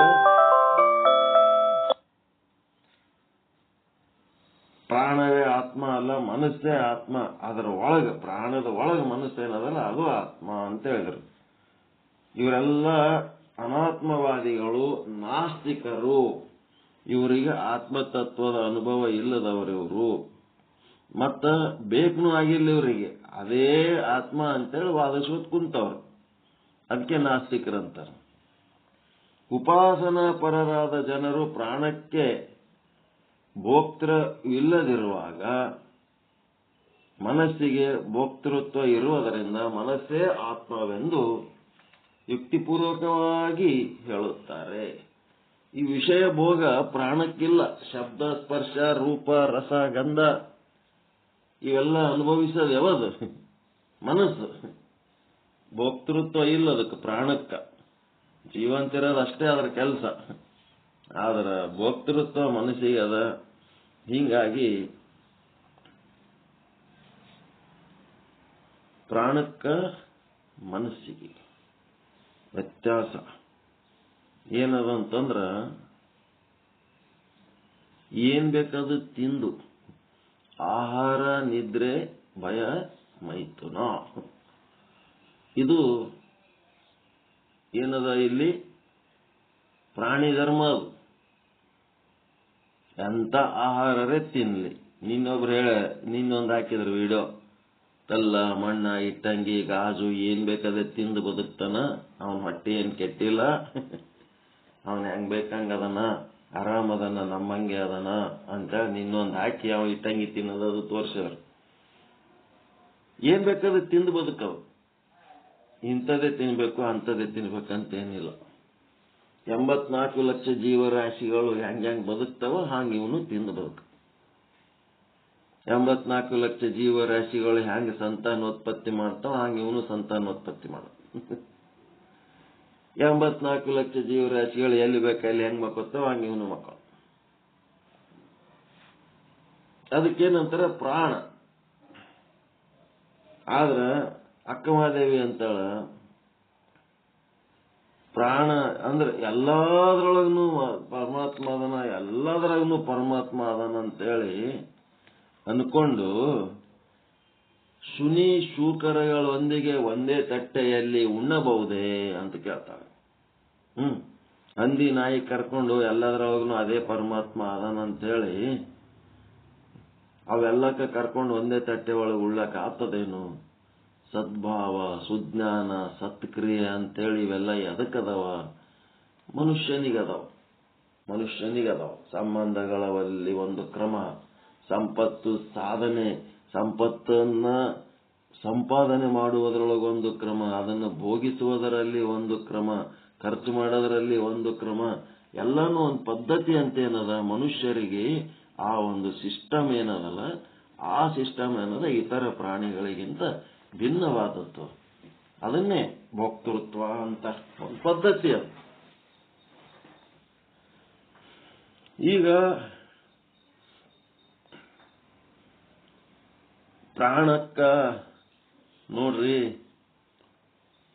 ಮಾಂಸಾಹಾರಿ ಅಂತೇಳಕ್ಕೆ ಒಬ್ಬರಿಗೆ ಅಂತೀರಿ, ನಾವು ಸಸ್ಯಾಹಾರಿಗಳದೀವಿ, ನಾವು ಬಹಳ ಚಲೋ ಅಂತ ಅಂತೀರಿ. ಆದ್ರೊಳಗೆ ನಿಮ್ಮೊಳಗಿರುವ ಪ್ರಾಣ ತತ್ವ ಏನದ, ನಿಮ್ಮ ಶರೀರದೊಳಗ ವಿಚಾರ ಮಾಡಂತ ಮಾತುಗಳು ಇವೆಲ್ಲ. ನಿಮ್ಮ ಪ್ರಾಣ ನಿಮ್ಮ ಶರೀರದೊಳಗೆ ಇರಬೇಕಾದ್ರೆ 2 ಕಿಲೋ ಕ್ಯಾಲೋರಿ ಅಂದ್ರೆ 2000 ಕ್ಯಾಲೋರಿ ಅಷ್ಟು ಶಕ್ತಿ ಬೇಕು ಒಂದು ದಿವಸಕ್ಕ. ನೀವು ಊಟ ಮಾಡೋದು ಎಷ್ಟಿರ್ತದಪ್ಪ, ಒಳ್ಳೆ ನ್ಯೂಟ್ರಿಷಿಯಸ್ ಊಟ ಮಾಡ್ತೀರಿ ಅಂತಂದ್ರ 7-8 ಸಾವಿರ ಕ್ಯಾಲೋರಿ ತಿಂತಿರ್ತೀರಿ ನೀವು ದಿನ. 2000 ಕ್ಯಾಲೋರಿ ಸಾಕಿ ಶರೀರಕ್ಕ. ಮತ್ತ ಊಟಕ್ಕೆ ಗತಿ ಇರ್ಲಾರ್ದವ್ರು ಅಲ್ಲಿ ಇಲ್ಲಿ ಏನೋ ಒಂದು ರೇಷನ್ ಅಕ್ಕಿ ಇಂಥವ್ ತಿಂತಿರ್ತಾರಲ್ಲ, ಅವರಿಗೆ 1,000-1,500 ಕ್ಯಾಲೋರಿ ಸಿಗದೆ ಕಠಿಣ. ಪೋಷಕಾಂಶಗಳು ಇರುವುದಿಲ್ಲ ಅವರ ಊಟದೊಳಗೆ. ನಮ್ಮದ್ರೊಳಗ ತುಂಬಿ ತುಳುಕ್ತಿರ್ತದೆ. ಈ 2 ಕಿಲೋ ಕ್ಯಾಲೋರಿ ಅಷ್ಟು ನೀವು ಫುಡ್ ತಗೊಂಡ್ರೆ ಈ ಶರೀರ ಏನದ ಅಂತಂದ್ರ ಒಳಗ ಇನ್ನ ಒಂದ್ ಕಡೆ ಗ್ಲೂಕೋಸ್ ಸಂಗ್ರಹ ಮಾಡಿ ಇಟ್ಕೊಂಡ್ ಕೂತಿರ್ತದ. ಇವತ್ತ ಊಟ ಮಾಡಿದ್ದು ಗ್ಲೂಕೋಸ್ ಇವತ್ತೇ ಖರ್ಚು ಮಾಡಲ್ಲ ಅದು, ತನ್ನ ಕಡೆ ಒಂದ್ ಕಡೆ ಸ್ಟಾಕ್ ಇಟ್ಕೋತದ. ಸ್ಟಾಕ್ ಇಟ್ಕೊಂಡು ನಿನ್ನೀರನ್ನ ಬಳಸಿ ಇವತ್ತು ಬದುಕ್ತಿರ್ತದ.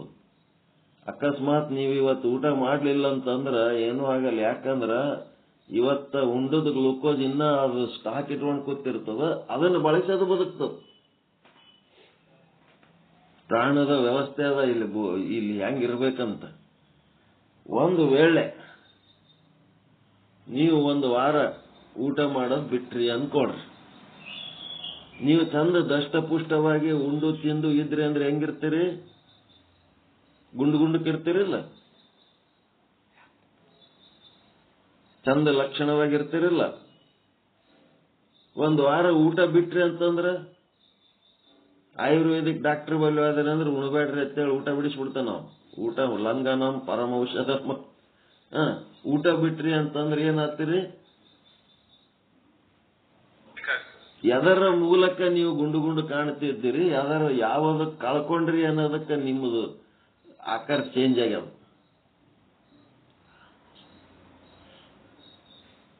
ನೀವು ಚಂದ ಉಂಡು ತೆಂದು ಗುಂಡಕ್ಕೆ ಇದ್ದದ್ದು ಎದರಿಂದ?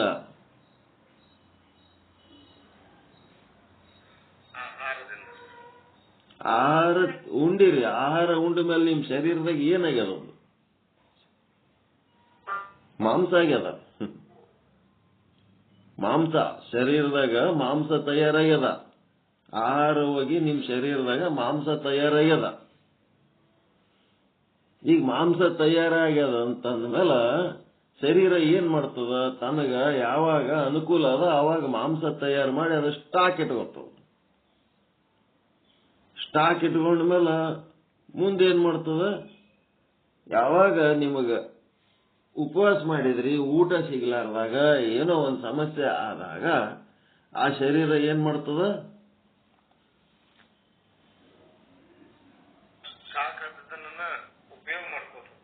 ಏನ್ ಉಪಯೋಗ ಮಾಡ್ಕೋತ? ಈಗ ಅದು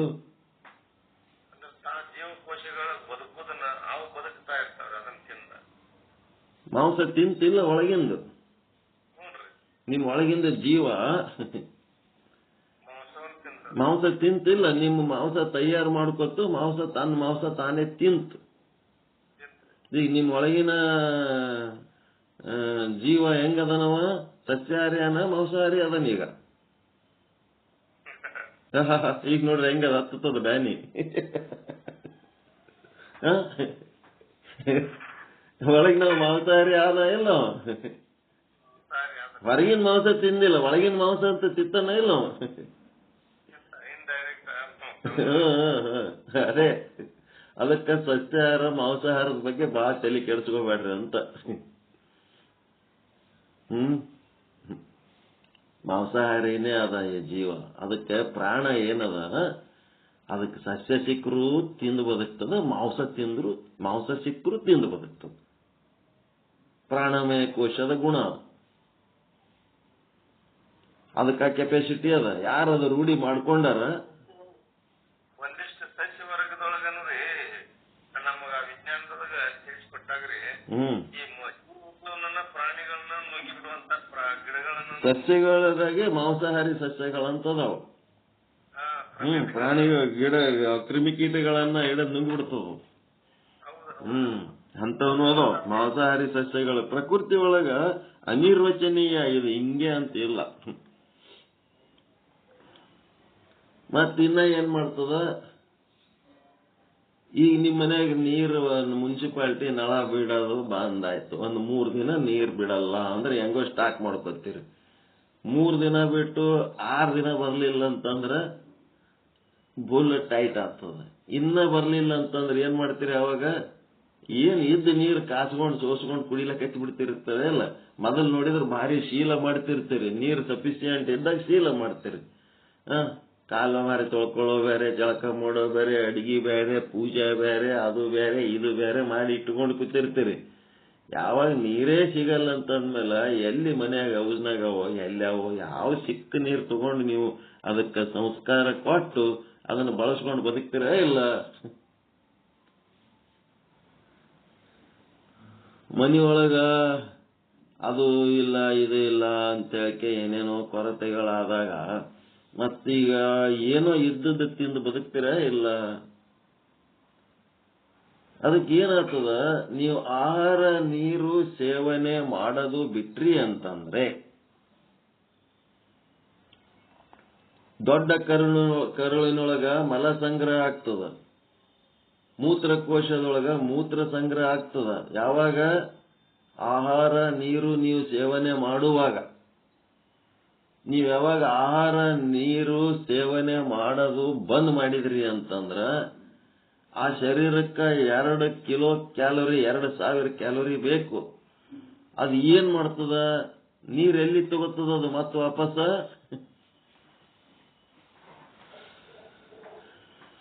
ಸಂಗ್ರಹ ಇರ್ತಕ್ಕಂಥ ಎಲ್ಲಿ? ಮೂತ್ರಕೋಶದಾಗ ಮೂತ್ರ ಸಂಗ್ರಹ ಆಗ್ಯದಲ್ಲ, ಅದ್ರೊಳಗಿಂದ ನೀರು ತಗೊಂಡ್ಬಿಡ್ತದ. ಉಚ್ಚಿ ಕುಡಿಯವ ಅಂತಂದ್ರೆ ಸಿಟ್ಟು ಬರ್ತದ ನಿಮಗ. ಒಳಗಿರೋ ಜೀವ ಅದು ಉಚ್ಚಿ ಕುಡಿತದ, ಅದು ಮಾಂಸ ತಿಂತದ. ಮತ್ತ ನೀ ಅನ್ನ ತಿನ್ನವಲ್ಲ ಅಂತೇಳಿ ಬೈತಿರ್ತಾರಲ್ಲ, ಅನ್ನ ಹಾಕ್ಲಿಲ್ಲ ಅಂತಂದ್ರೆ ಒಳಗಿರೋ ಜೀವ ದೊಡ್ಡ ಕರುಳಿನೊಳಗೇನು ಮಲ ಸಂಗ್ರಹ ಆಗ್ಯದ ಅದನ್ನೇ ವಾಪಸ್ ತಗೊಂಡು ಬದುಕ್ತದದು. ಅಷ್ಟು ವ್ಯವಸ್ಥೆ ಅದರೊಳಗೆ.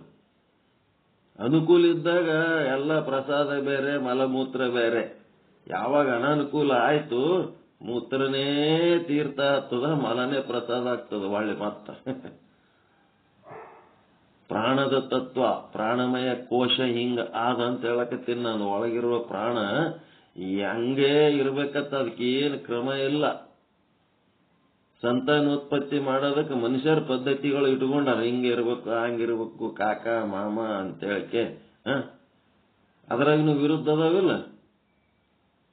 ತಮ್ಮನ ಮಕ್ಕಳಿಗೆ ನನ್ನ ಮಕ್ಕಳು ಅಂತೇಳಿ ತಮ್ಮ ತಂಗಿ ಅಣ್ಣ ತಂಗಿ ಅಂತೀವಿ. ಅದನ್ನೇ ಮುಸಲ್ಮಾನರು ಕಾಕನ ಮಕ್ಕಳಿಗೆ ಮಾಡ್ಕೋತಾರ ಇಲ್ಲ? ಮತ್ತೆ ನಾವೇನ್ ಮಾಡ್ತೀವಿ? ಅದ್ರ ವಿರುದ್ಧ ಮಾಡಿ ಬದುಕಂತದ್ನು ಒಂದು ಧರ್ಮ ಅದ. ನಮ್ ಧರ್ಮದ ವಿರುದ್ಧ ಅವ್ರದ್ದು ಒಂದು ಧರ್ಮ. ಅವರು ಚೆನ್ನಾಗಿ ಬದುಕ್ಲಕತ್ತಾರ, ನಾವು ಚೆನ್ನಾಗಿ ಬದುಕ್ಲಕತ್ತೀವಿ.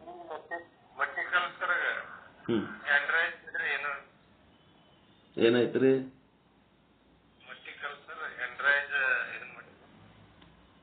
ಗುರುಗಳು ಏನ್ ಹೇಳ್ಬೇಕ?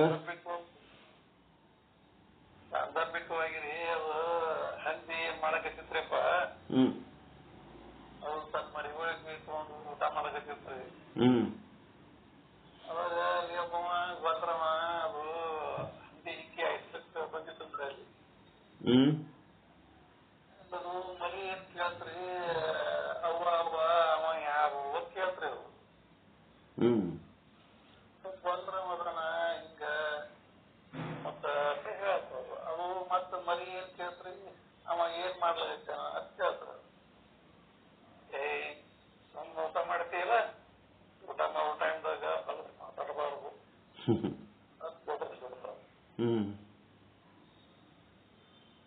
ತಪ್ಪೇನ್ರಿ? ಅದು ಯಾರು ಬಂದಿದ್ರು? ಅದು ಯಾರು ಕೇಳಕತ್ತಿದ್ರು? ಈಗ ಅದು ಹಂದಿ ತನ್ನ ಮರಿ ತಗೊಂಡು ಊಟ ಮಾಡಕತ್ತಿದ್ರ, ಊಟ ಮಾಡಿ ಹೊಲಸ್ ತಿನ್ನಕತ್ತಿತ್ತು. ಅವ್ರು ಅದು ತಿನ್ನಕತ್ತಿತ್ತು. ಅವಾಗ ಬಂದವ ಹಂದಿ ಹಿಕ್ಕಿ ಹಾಕಲ್ಕ ಬಂದಿದ್ದವ. ಅದ್ರದ್ದು ಹಂದಿ ಹಿಕ್ಕಿ ಆಯ್ಲಕ್ ಬಂದವ. ಅದು ಮರಿ ಏನ್ ಕೇಳ್ತ್ರಿ,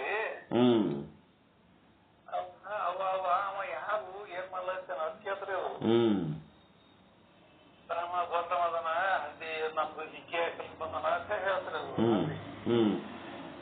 ಅವಾಗ ಅದು ಏನ್ ಮಾಡ್ಲಾಗ್ತಾನವ ಅಂತ ಕೇಳ್ತ್ರಿ. ಅದು ಮತ್ ಮರಿ ಹಂದಿ. ಅವಾಗ ಹಂದಿ ಏನತ್ತು, ಇಲ್ಲ ಏನು ತುಂಬ ಊಟ ಮಾಡ್ತೇ ಇಲ್ಲ, ಬಾಯಿ ಮೇಲೆ ಹೊಡಿತು ನೋಡಿ, ನನಗೆ ಊಟ ಮಾಡೋ ಟೈಮ್ ಸ್ವಲ್ಪ ಮಾತಾಡಬಾರ್ದು. ಪ್ರಾಣದ ಕೆಲಸ, ಪ್ರಾಣಿ ಅಂದ್ರೆ ಅದು ಒಬ್ಬರ ವರ್ಷ ಇನ್ನೊಬ್ಬರಿಗೆ ಪ್ರಸಾದ ರೀ. One's food is one's poison, one's poison is one's food ಅಂತ.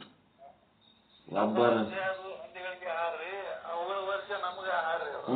ತಂದು ಬೆಂಗಳೂರು ಮಾಡ್ತಾನಲ್ರಿ ಅಲ್ಲ, ಅದನ್ನೇ ಹಂದಿದೆ ಸಂಗ್ರಹ ಮಾಡಿ ಅಂಗೂರು ಬೆಳೆಸಿ ಮತ್ತೆ ನಮಗೆ ಅಂಗೂರು ಮಾಡಿ ಕೊಡ್ತಾರೆ. ನಾವು ತಿನ್ನೋ ಅಂಗೂರು ಅದರದೇ ಅದು. ಇವ್ರಿಗೆಲ್ಲ ಅದೇ ಮುಖ್ಯ ಅಂತ, ಹಂದಿದೆ ಇಕ್ಕಿ ಬೇಕಂತ, ಬಹಳ ಮುಖ್ಯ ಅಂತ. ಅವ್ರು ಅದನ್ನೇ ಸಂಗ್ರಹ ಮಾಡಿ ಹಾಕ್ತಾರೆ, ಹಂದಿ ಗೊಬ್ಬರನ್ನೇ ಹಾಕ್ತಾರೆ ಅಂಗೂರ್ ಬೆಳೆಯವ್ರು.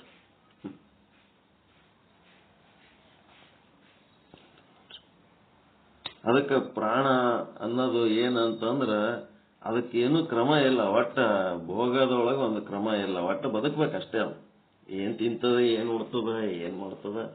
ಪ್ರಾಣದ ಕೆಲಸ ತಿನ್ನೋದು, ಕುಡಿಯೋದು, ಬದುಕೋದು, ಬೆಳೆಯೋದು, ಸಂತಾನೋತ್ಪತ್ತಿ ಮಾಡೋದು, ಮಲ್ಕೊಳ್ಳೋದು, ನಿದ್ದೆ ಮಾಡೋದು, ಮತ್ತ ತಾನು ಈ ಭೂಮಿ ಮೇಲೆ ಉಳಿಬೇಕಂತ ಪ್ರಯತ್ನ ಮಾಡೋದು. ಯಾವ ಕಾರಣಕ್ಕೂ ಒಂದು ಇರ್ವಿ ಸಹಿತ ಈ ಭೂಮಿ ಬಿಟ್ಟು ಹೊಲಕ್ಕೆ ತಯಾರಿರೋದು, ಇಲ್ಲಿ ಬದುಕಬೇಕಂತದ್ದು. ಪ್ರಾಣಕ್ಕ ಇಲ್ಲಿ ಭೂಮಿಗೆ ಅಟ್ಯಾಚ್ಮೆಂಟ್ ಅದು, ಇಲ್ಲೇ ಇರ್ಬೇಕಂತದ್ದು ಅಟ್ಯಾಚ್ಮೆಂಟ್ ಕೆಲಸ.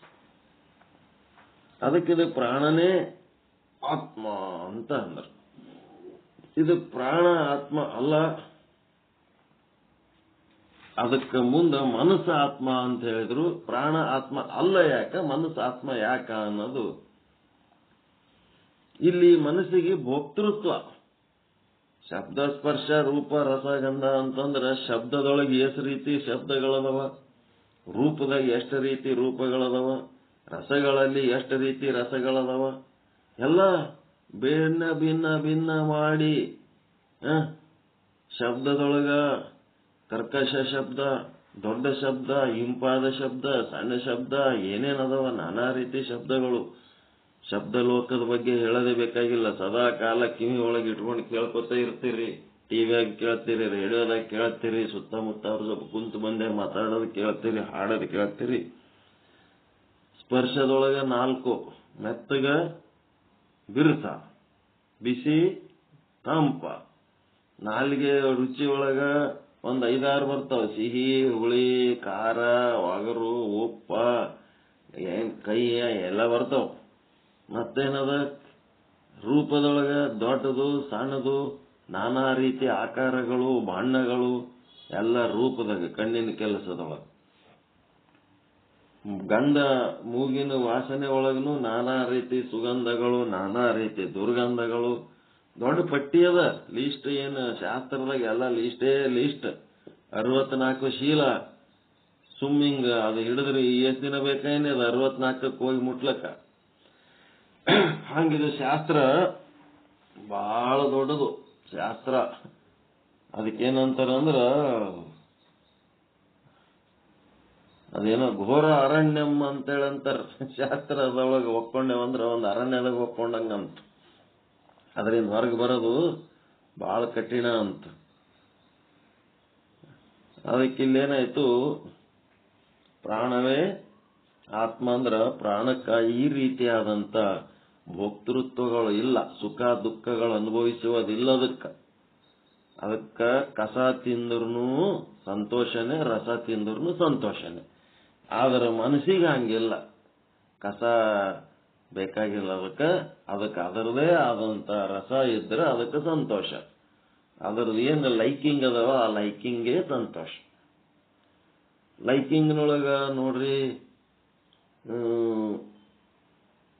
ಮನುಷ್ಯರಲ್ಲಿ ಗಂಡಸು ಮಕ್ಕಳು ಇರ್ಬೋದು, ಸಣ್ಣ ಮನೆಯ ಮಕ್ಕಳು ಇರ್ಬೋದು, ಆ ಮನೆಯೊಳಗಿನ ತಾಯಿ ಅನ್ನಪೂರ್ಣೇಶ್ವರಿ ಎಲ್ಲರದು ಲೈಕಿಂಗ್ ನೋಡಿ ಗಂಡಗೆ ಏನ್ ಬೇಕು, ಮಕ್ಕಳಿಗೆ ಏನ್ ಬೇಕು, ಆ ಟೇಸ್ಟ್ಗಳು, ಆ ಕ್ವಾಲಿಟಿ, ಆ ಕ್ವಾಂಟಿಟಿ, ಅದನ್ನ ಮೀಟ್ ಮಾಡಿ ಅವ್ರಿಗೆ ಸಂತೋಷ ಪಡಿಸೋದಕ್ಕೆ ಬಡದಾಡ್ತಿರ್ತಾರ. ಒಂದು ದಿನನಾದ್ರೂ ಮನೆಯಾಗಿನ ಅನ್ನಪೂರ್ಣೇಶ್ವರಿ ನನಗಿದು ಲೈಕ ಆದ, ನಾನು ಇದನ್ನ ಮಾಡ್ಕೊಂಡಿನಿ, ನನಗಿದು ಬೇಕನ್ಸಿತ್ತು, ನನಗೆ ಬೇಕಾಗಿದ್ದನ್ನ ಎಲ್ಲರೂ ಒಂದು ದಿನ ಉಂಡ್ರಿ ಅಂತೇಳಿ ಯಾರ ಮನೆಯಾಗರೆ ನಮ್ಮ ದೇಶದಾಗ ಯಾವುದಾದ್ರೂ ಹೆಣ್ಣು ಅಂದದೇನು ಇವತ್ತಿಗೆ? ನಿನಗೆ ಏನ್ ಬೇಕಾದ ನೀ ಮಾಡ್ಕೊಂಡು ತಿನ್ನು, ನನಗೆ ಹಿಂಗ್ ಬೇಕು ಅಂತೇಳಿ ಗಂಡ ಆರ್ಡರ್ ಮಾಡ್ತಾನ. ಆರ್ಡರ್ ಮಾಡಿದಾಗ ಆಕೆ ತನಗೆ ಏನ್ ಬೇಕು ಅದು ಎಂದಾದ್ರೂ ಮಾಡ್ಕೊಂಡು ತಿಂದಾಳೇನು? ತನಗೇನ್ ಬೇಕಾದ ಎಂದಾರು ಮಾಡ್ಕೊಂಡು ತಿಂದಾಳ? ಎಲ್ಲರ ಯೋಗಕ್ಷೇಮವನ್ನ ನೋಡಿ ಎಲ್ಲರದು ಮಾಡಿ ತನ್ನ ಬಗ್ಗೆ ಯಾವುದನ್ನ ವಿಶೇಷ ಉಪಚಾರ ಮಾಡ್ಕೊಳ್ಳಾರ್ದೆ ಎಲ್ಲರಿಗೂ ಏನ್ ಮಾಡಿ ಹಾಕ್ತಿರ್ತಾಳ ಅದ್ರಾಗ ಒಂದು ತುತ್ತು ತಿಂದು ಆ ಅನ್ನಪೂರ್ಣೇಶ್ವರಿ ಬದುಕ್ತಿರ್ತಾಳ. ಈಗ ಆಕಿ ಪ್ರಾಣಿ ಅಂತೀರೇನು, ಏನ್ ಬೇಕಾದ್ರೂ ತಿಂದಿರ್ತಾಳಂತ. ತ್ಯಾಗಮೂರ್ತಿ ತ್ಯಾಗಮೂರ್ತಿ ತ್ಯಾಗಮೂರ್ತಿ. ಅದು ಒಂದು ತನ್ನದು ಅನ್ನೋದು ಯಾವುದನ್ನ ಇಟ್ಕೊಳ್ಳಾರ್ದೆ ಎಲ್ಲ ಸಂಸಾರ ಬೆಳೆಸಬೇಕು ಬೆಳೆಸಬೇಕು ಬೆಳೆಸಬೇಕು. ಕಡೆಗೆ ಆಕಿ ಹೆಸರು ಸಹಿತ ಹೇಳಂಗಿಲ್ಲ ಯಾರು, ಗಂಡನ ಹೆಸರು ಹೇಳ್ತಾರ. ಅಷ್ಟೆಲ್ಲ ಮಾಡೋದಕ್ಕೆ ಹೆಸರದ ಹೇಳ್ಬೇಕಿಲ್ಲ, ತ್ಯಾಗ ಮಾಡಬೇಕು. ಏನು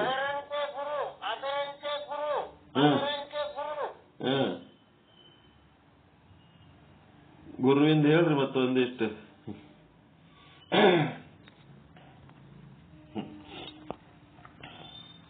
ಒಳಗಿರುವ ಅರಿವುನು ಹಂಗೆ ಅದನ್ನ ಎಲ್ಲಾನು ಮಾಡ್ತಾನ, ಅವನ್ ಯಾರು ನೆನೆಸ್ತಾರಂತ.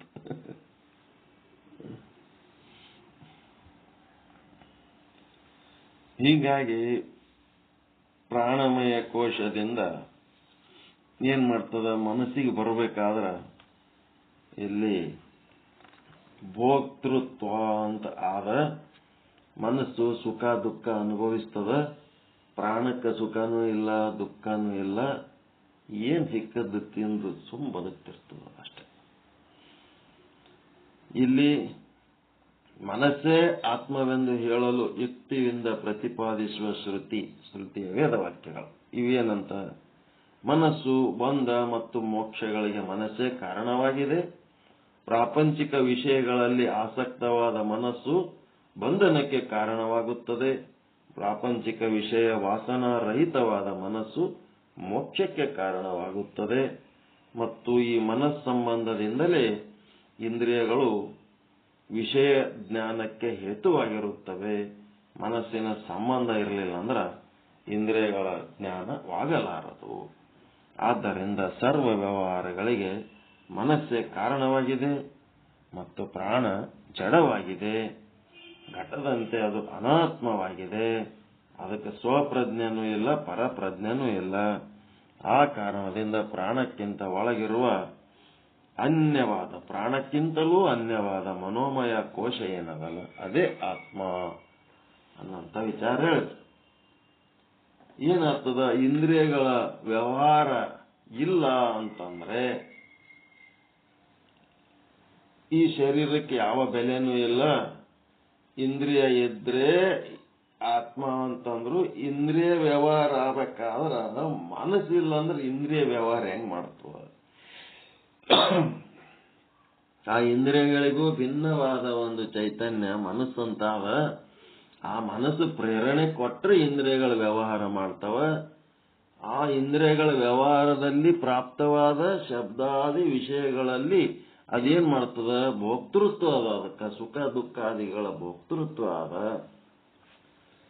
ಈ ರೀತಿ ಇಂತಂತ ಒಂದು ಮನಸ್ಸು ಏನದಲ್ಲ ಇದು ಇಲ್ಲ ಅಂತಂದ್ರೆ ಇಂದ್ರಿಯಗಳ ವ್ಯವಹಾರ ಯಾವುದು ಆಗಂಗಿಲ್ಲ. ಕಣ್ಣೆದ್ರೆ ಯಾರೋ ಅಡ್ಡಾಡಿದ್ರ ಅಂತಂದ್ರ ಮನಸ್ಸು ಕಣ್ಣಿಗೆ ಕನೆಕ್ಟ್ ಇರಲಿಲ್ಲ, ಕಣ್ಣಿಗೆ ಸಂಬಂಧ ಹೊಂದಿದ್ದಿಲ್ಲ ಅಂತಂದ್ರ ಎದರ ಏನ್ ನಡೆದದ, ಕಣ್ಣೆದರ್ ನಡೆದ್ರೂ ಅದ್ರ ಬಗ್ಗೆ ನಮ್ಗೆ ಜ್ಞಾನ ಆಗಲ್ಲ. ಹಿಂಗಾಗಿ ಒಳಗಿನ ಮನಸ್ಸೇ ಆತ್ಮ ಅಂತ ಹೇಳಿದ್ರು. ಮನಸ್ಸೇ ಆತ್ಮ ಅಂತ ಹೇಳಿದ ಮೇಲೆ ಮುಂದೆ ವಿಜ್ಞಾನವಾದಿಗಳು ಬರ್ತಾರ.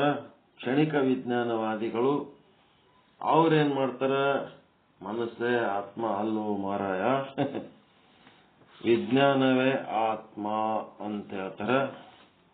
ಈ ವಿಜ್ಞಾನವೇ ಆತ್ಮ ಅನ್ನುವಂತ ವಿಚಾರ ಏನ್ ಮಾಡೋಣ, 8:10 ಆಯ್ತು. ನಮ್ಮ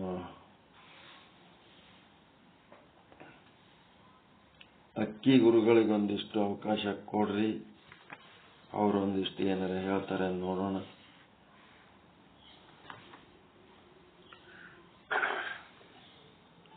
ಪರಮಾನಂದ ಪ್ರಾಪ್ತಿ ಭವ, ಸರ್ವ ದುಃಖ ನಿವೃತ್ತಿ ಭವ, ಇಷ್ಟಾರ್ಥ ಸಿದ್ಧಿರಸ್ತು, ಯಶಸ್ವಿ ಭವ ಯಶಸ್ವಿ ಭವ. ಜೈ ಶುದ್ಧ ಬ್ರಹ್ಮ, ಜೈ ಜೈ ಶುದ್ಧ ಬ್ರಹ್ಮ. ಓಂ ಶಾಂತಿ ಶಾಂತಿ ಶಾಂತಿ. ಎಲ್ಲರಿಗೂ ಶರಣು ಶರಣಾರ್ಥಿಗಳು, ಎಲ್ಲರಿಗೂ ಶರಣು ಶರಣಾರ್ಥಿಗಳು. ನಾಳೆ ಅಥವಾ ನಾಡಿದ್ದು ಮುಗಿತದೆ ಪಂಚಕೋಶಗಳಿಗೆ ಸಂಬಂಧಪಟ್ಟಂಥದ್ದು ಈ ಒಂದು ಪಂಚದಶಿ ಒಳಗಿಂದ ಶ್ಲೋಕಗಳು.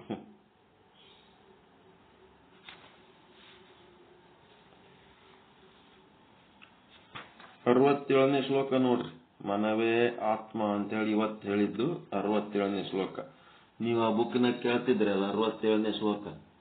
ಪ್ರಾಣವೇ ಆತ್ಮವಲ್ಲ, ಮನವೇ ಆತ್ಮ ಅಂತ ಹೇಳಿದ್ದು 67ನೇ ಶ್ಲೋಕ. 67, 68. ನಾಳೆ 69, 70, 71,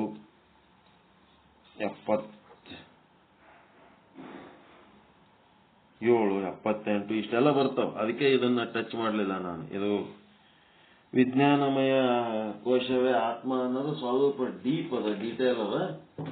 ಅದಕ್ಕೆ ಇದು ಟೈಮ್ ಭಾಳ ತಗೋತದ ಅನ್ನೋದಕ್ಕೆ ನಾಳೆ ತಗೊಳ್ಳೋಣ. ಇವತ್ತು ಸಾಕಿಷ್ಟು. ಪರಮ ಪೂಜ್ಯ ಶುದ್ಧ ಬ್ರಹ್ಮನಿಷ್ಠ ಸದ್ಗುರು ಶ್ರೀ ಶಿವರುದ್ರಪ್ಪ ಅಕ್ಕಿ ಗುರುಗಳು ಒಂದಿಷ್ಟು ತಮ್ಮ ಜ್ಞಾನ ಪ್ರಸಾದವನ್ನು ಕರುಣಿಸಬೇಕಂತ ಈ ಮೂಲಕ ಪ್ರಾರ್ಥಿಸಿಕೊಳ್ತಾ ಇದ್ದೀನಿ. ಶರಣು ಶರಣಾರ್ಥಿ ಗುರುವೇ, ಶರಣು ಶರಣ ಶರಣಾರ್ಥಿ ಪರಮಾತ್ಮ, ಶರಣ ಶರಣಾರ್ಥಿ. ಶರಣಾರ್ಥಿ. ಗುರು ಬ್ರಹ್ಮ ಗುರು ವಿಷ್ಣು ಗುರುದೇವೋ ಮಹೇಶ್ವರ, ಗುರು ಸಾಕ್ಷಾತ್ ಪರಬ್ರಹ್ಮ, ತಸ್ಮೈ ಶ್ರೀ ಗುರುವೇ ನಮಃ. ಸದ್ಗುರುವಾಗಿರ್ತಕ್ಕಂಥವರು ಪಂಚಕೋಶಗಳ ಬಗ್ಗೆ ಸವಿಸ್ತಾರವಾಗಿ ಈ ಜೀವನದ ಕೋಶಗಳಲ್ಲಿ ಸಂವಹನ ಮಾಡ್ತಾ ಇದ್ದಾನೆ ಎನ್ನುವಂಥ ವಿಚಾರವನ್ನ ಎಳೆಯಾಗಿ ಬಿಡಿಸಿ ಆದರೆ ಈ ಜೀವನಿಗೆ 5 ಅವಸ್ಥೆಗಳು ಅಂತ ಹೇಳ್ಕೊಂಡ್ಬಿಡ್ತಾರೆ.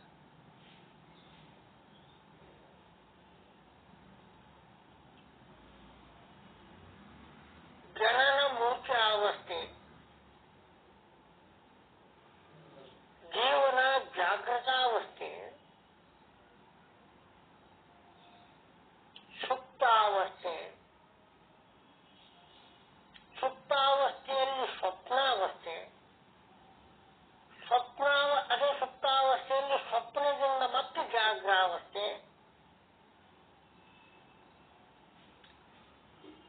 ಮೂರ್ಛಾವಸ್ಥೆ, ಮರಣಾವಸ್ಥೆ. 5 ಅವಸ್ಥೆಗಳು.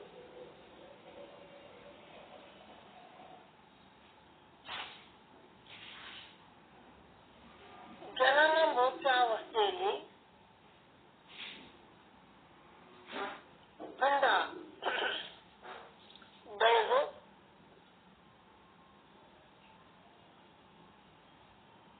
ಅಂತಃಕರಣಗಳನ್ನು ಒಡೆದುಕೊಂಡು,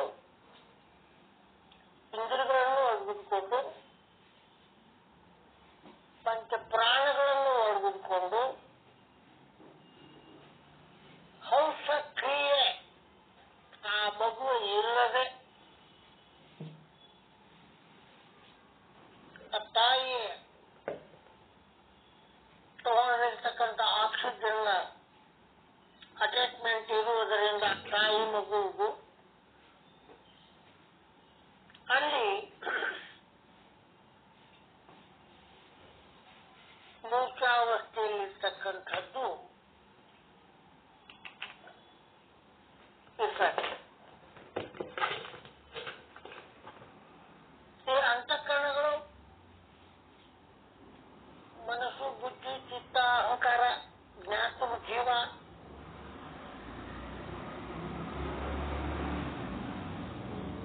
ಇಂದ್ರಿಯಗಳು, ವಿಷಯಗಳು ಎಲ್ಲ 25 ತತ್ವಗಳಿಂದ ಉತ್ಪತ್ತಿಯಾಗಿ ಗರ್ಭದಲ್ಲಿ ಇರ್ತಾನೆ ಜೀವ. ಇದಕ್ಕೆ ಜೀವನ ಮೂರ್ಛಾವಸ್ಥೆ.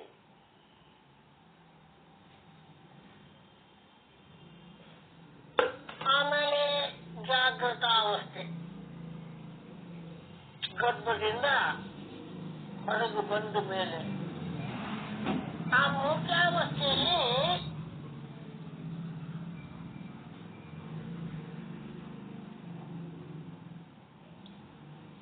ಆ ಮನ ಬುದ್ಧಿ ಚಿತ್ತ ಅಹಂಕಾರಗಳು ಆ ದೇಹದಲ್ಲಿ ಅವುಗಳಿಗೆ ಸ್ಥಾನದಲ್ಲಿರ್ತಾವ. ತಮ್ಮ ಸ್ಥಾನಗಳನ್ನ ಭದ್ರವಾಗಿ ಇಟ್ಟುಕೊಂಡು ಈ ಅಂತಃಕರಣಗಳು ಚಿರಾಭಾಸದಿಂದ ಆಗಿರ್ತಕ್ಕಂಥ ಜೀವನು ಅಲ್ಲಿ ಆಯಾ ಸ್ಥಾನದಲ್ಲಿ ಅಂತಃಕರಣಗಳು ಇರುವುದರಿಂದ ಜೀವನಿಗೆ ತ್ರಿಕಾಲ ಜ್ಞಾನ ಇತ್ತು ಎಲ್ಲ ಗೊತ್ತಾಗ್ತೈತಿ ಅಂತ ಶಾಸ್ತ್ರದಲ್ಲಿ ಹೇಳ್ಕೊಂಡ್ಬರ್ತಾರೆ. ಅದು ಮರುವಾಕಲ್ಲ ಅವನಿಗೆ ನಾನು ಚೇತನ ವಸ್ತು ಇದ್ದೇನೆ ಅನ್ನೋದು ಮರುವಾಗಿ ಆ ಒಂದು ಕೆರಾವಿ ಚೀಲದಲ್ಲಿ ಕುಂಟು ಕುಕ್ಕುಟ ಆಸನದಲ್ಲಿ ಜೀವ ದುಃಖ ಪಡ್ತಾನೆ. ಜೀವ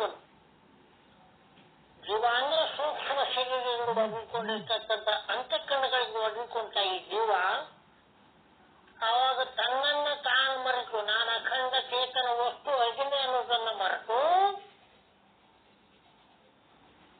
ಈ ರಜೋ ಸತ್ವಗುಣದಿಂದ ಕೂಡಿರ್ತಕ್ಕಂಥ ವಿಷ್ಣು ಮಾಯೆಯನ್ನ ಪ್ರಾರ್ಥನೆ ಮಾಡ್ತಾನೆ. ಪರಮಾತ್ಮ ನನ್ನ ಹೊರಗೆ ಹಾಕು, ನನ್ನ ಹೊರಗೆ ಹಾಕ್ಮೇಲೆ ನಿನ್ನ ನಾಮಸ್ಮರಣೆ ಬಿಟ್ಟು ಇನ್ನೊಂದೇನು ಮಾಡಲ್ಲ. ನಾನು ಭಾಷೆ ಕೊಡ್ತಿದ್ದಾಗ ಜೀವ ಅಂದ್ರೆ ಸೂಕ್ಷ್ಮ ಶರೀರ, ಸ್ಥೂಲ ಶರೀರದಲ್ಲಿ ಸೂಕ್ಷ್ಮ ಶರೀರ ಅಲ್ಲಿ ಸೇರಿದೆ. ಆಗ ಆ ವಿಷ್ಣು ಮಾಯಿ ಅಂತಕ್ಕಂಥ ಒಂದು ವಾಯುವಿನಿಂದ ಆ ಮಗು ಗರ್ಭದಿಂದ ಹೊರಗೆ ಬಂದ ಮೇಲೆ ಜೀವನ ಜಾಗ್ರತಾವಸ್ಥೆ ಅಂದ್ರು. ಆ ಗರ್ಭದಲ್ಲಿರ್ತಕ್ಕಂಥ ಅಂತಃಕರಣಗಳು ಅವುಗಳ ಸ್ಥಾನದಲ್ಲಿ ಅವು ಇರುವುದರಿಂದ ತ್ರಿಕಾಲ ಜ್ಞಾನ ಚಿಲಕ ಎಲ್ಲಿದ್ದವು ಪಂಚ ತತ್ವಗಳೇನಿದ್ದಾವಲ್ಲ, ಪಂಚ ಜ್ಞಾನೇಂದ್ರಿಯಗಳೇನಿದ್ದಾವಲ್ಲ, ಆಕಾಶ ಸ್ಥಾನದಲ್ಲಿ ಜ್ಞಾತರು ಇದ್ದ. ಆಕಾಶ ಸ್ಥಾನ ಅಂದ್ರೆ ಆತ್ಮನ ಸ್ಥಾನ. ವಾಯು ಸ್ಥಾನದಲ್ಲಿ ಇದ್ದ.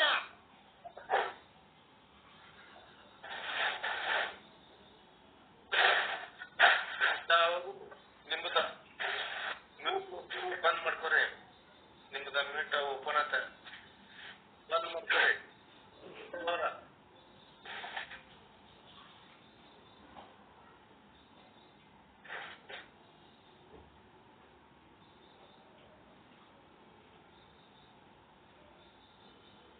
ಈ ಸೂಕ್ಷ್ಮ ಶರೀರ ಅಂತಕ್ಕಂಥ ಮನ ಬುದ್ಧಿ ಚಿತ್ತ ಅಹಂಕಾರ ಜ್ಞಾತರು ಅಂತಕ್ಕಂಥವು ಆ ದೇಹದಲ್ಲಿ ಸ್ಥಾನಗಳಲ್ಲಿ ತಮ್ಮ ಸ್ಥಾನವನ್ನ ಅಲಂಕಾರ ಮಾಡಿಕೊಂಡು ಕ್ರಿಯೆ ನಡೀತಿತ್ತು ಮೂರ್ಛಾವಸ್ಥೆಯಲ್ಲಿ. ಆದ್ರೆ ಅಲ್ಲಿ ಶ್ವಾಸ ಉಚ್ಛ್ವಾಸ ಇಲ್ಲ. ಮುಂದೆ ತಾಯಿ ಮತ್ತು ಮಗು ಬೇರಾದಾಗ ಜಾಗೃತ ಅವಸ್ಥೆಗೆ ಜೀವ ಬಂದ. ಆಗ ಶ್ವಾಸ ಉಚ್ಛ್ವಾಸ ಪ್ರಾರಂಭವಾಯಿತು. ಹೆಂಗ್ ಪ್ರಾರಂಭವಾಯಿತು? ಮಗು ತಾಯಿ ಬೇರ್ಪಡಿಸಿದಾಗ ಆ ಮಗುವಿನ ಶರೀರದಲ್ಲಿರ್ತಕ್ಕಂಥ ಪುರುಷ ಅಂದ್ರೆ ಅಖಂಡ ಚೇತನ ಬ್ರಹ್ಮ ವಸ್ತು ಇದ್ರೂ ಸಹಿತ ಜೀವನಾಗಿ ಕೋಹಂ ಕೋಹಂ ನಾನ್ಯಾರು ಬರುವುದಕ್ಕೆ ಹೊರಗೆ ಬಂದಾಗ ಈ ಶಕ್ತಿ ಸ್ವರೂಪವಾಗಿರ್ತಕ್ಕಂಥ ಪ್ರಕೃತಿ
ರೀತಿಯಾಗಿ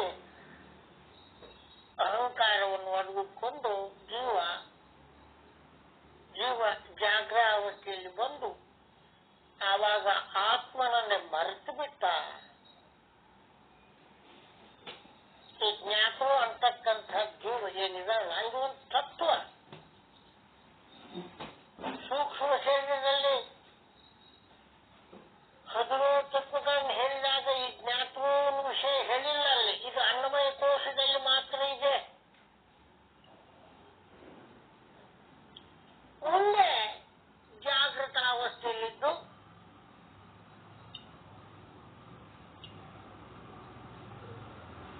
ಜೀವನಾಗಿ ಸುಖ ದುಃಖಗಳನ್ನು ಅನುಭವಿಸ್ತಾ ಹೊಂಟ. ಜಾಗೃತಾವಸ್ಥೆ ಮತ್ತು ಅದರ ಸುಪ್ತಾವಸ್ಥೆ ಈ ಮೂರು ಅವಸ್ಥೆಯನ್ನು ತಿಳ್ಕಲ್ಲ ಇವು ಜೀವ. ಮೂರು ಶರೀರದ ಕಾರ್ಯ, ಮೂರು ಸಂಚಾರಿ, ಮಾಯಾಧಾರಿ, ವಿಷಯಾನುಕಾರಿ, ಚಾರು, ಸಂಸಾರಿ, ವ್ಯಾಪಾರಿ, ವಿಶ್ವನು.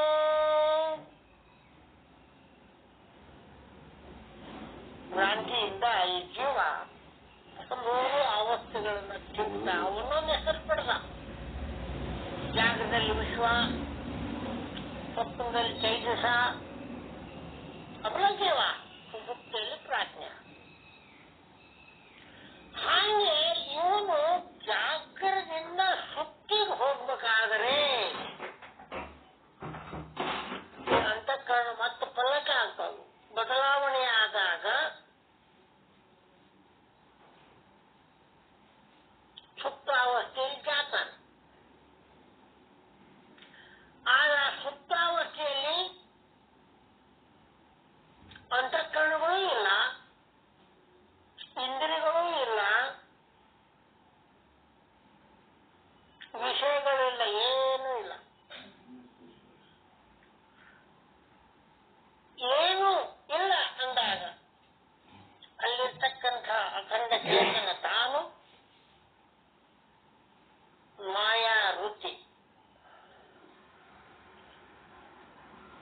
ಇದ್ದುಕೊಂಡು ಇಂದ್ರಿಯಗಳು ಅಂತಃಕರಣಗಳು ಯಾವುೂ ಇಲ್ಲದೆ ಸುಖವಾಗಿ ಇದ್ದೆ ಅಂತ ಜಾಗೃತಿ ಬಂದು ಹೇಳ್ತಾನೆ.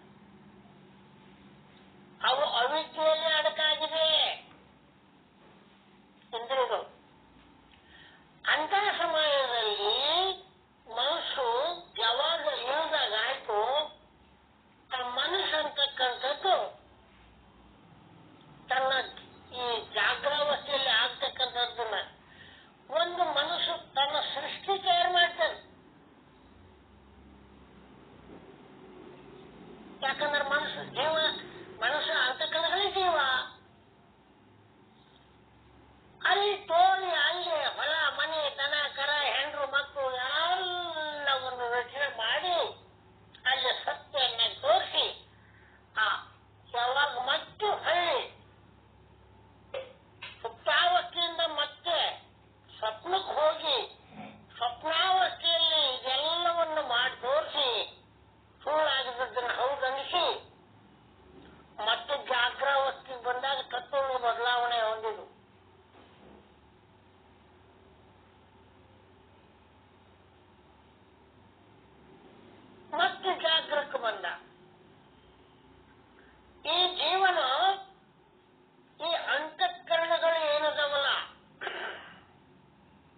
ಈ ದೇಹವನ್ನ ಕಳಿಸಿದಾಗ ಮರಣಾವಸ್ಥೆ. ಈ ರೀತಿಯಾಗಿ ಕೂಡಿರ್ತಕ್ಕಂಥ ಅಂತಃಕರಣಗಳ ವ್ಯವಹಾರ ತುಂಡದಲ್ಲಿದ್ದುಕೊಂಡು ಅಂದ್ರೆ ದೇಹದಲ್ಲಿ ಇದ್ದುಕೊಂಡು ಮನಸ್ಸು, ಇಂದ್ರಿಯಗಳು, ವಿಷಯಗಳು, ಪ್ರಾಣ ಅಂತಕ್ಕಂಥದ್ದು ರಜೋಗುಣದಿಂದ ಉತ್ಪತ್ತಿಯಾಗಿರ್ತಕ್ಕಂಥ ಪ್ರಾಣ. ಅದು ವೃತ್ತಿ ಭೇದದಿಂದ ಸ್ಥಾನ ಭೇದದಿಂದ 5 ಭಾಗ ಆಗಿ ವ್ಯಾನ, ಉದಾನ, ಸಮಾನ, ಪ್ರಾಣ, ಅಪಾನ ಅಂತ 5 ಭಾಗ ಆಗಿ ದೇಹದಲ್ಲಿ ಕೆಲಸ ನಡೆದಿದೆ.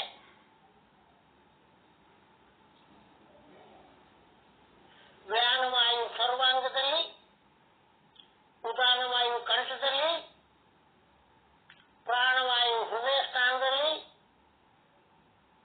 ಸಮಾನವಾಯು ನಾಭಿ ಸ್ಥಾನದಲ್ಲಿ, ಅಪಾನವಾಯು ಗುರು ಸ್ಥಾನದಲ್ಲಿದ್ದು ಊಟ ಮಾಡಿರ್ತಕ್ಕಂಥ ಆಹಾರವನ್ನ ಪ್ರಾಣ ಅಪಾನಗಳ ಸಂಘರ್ಷದಿಂದ ಅದೇನು ಒಲಿಯಿಲ್ಲ, ಅಗ್ನಿ ಇದೆ, ಒಂದು ಲಿಕ್ವಿಡ್ ತಯಾರಾಗಿ ಊಟ ಮಾಡಿರ್ತಕ್ಕಂಥ ಆಹಾರವನ್ನ 3 ಭಾಗ ಮಾಡಿ, ಒಂದು ಕೆಳತ, ಇನ್ನೊಂದು ರಕ್ತ, ಇನ್ನೊಂದು ಜೀವ ಅಂದ್ರೆ ಮನಸ್ಸು. ಈ ರೀತಿಯಾಗಿ ಈ ದೇಹದ ಕಾರ್ಯ ನಡೆದಿದೆ. ಈ ಜೀವಿಗಳು ಆಯಾ ಮತದವರು ದೇಹನೇ ಆತ್ಮ, ಅನ್ನಮಯ ಕೋಶ ದೇಹನೇ ಆತ್ಮ, ಅದೇ ಕಾರ್ಯಕ್ಕೂ ಇಂದ್ರಿಯ ಆತ್ಮ, ಅವುಗಳ ಕಾರ್ಯ ಅವು ತೋರಡಗಳು, ಆದರೂ ಅದಕ್ಕೆ ಆತ್ಮ ಅಂತ ಕುಂತಿದ್ದಾರೆ. ಅದು ಈ ಪಂಚಕೋಶಗಳಿಗೆ ಅಸ್ತಿತ್ವ ಇಲ್ಲ.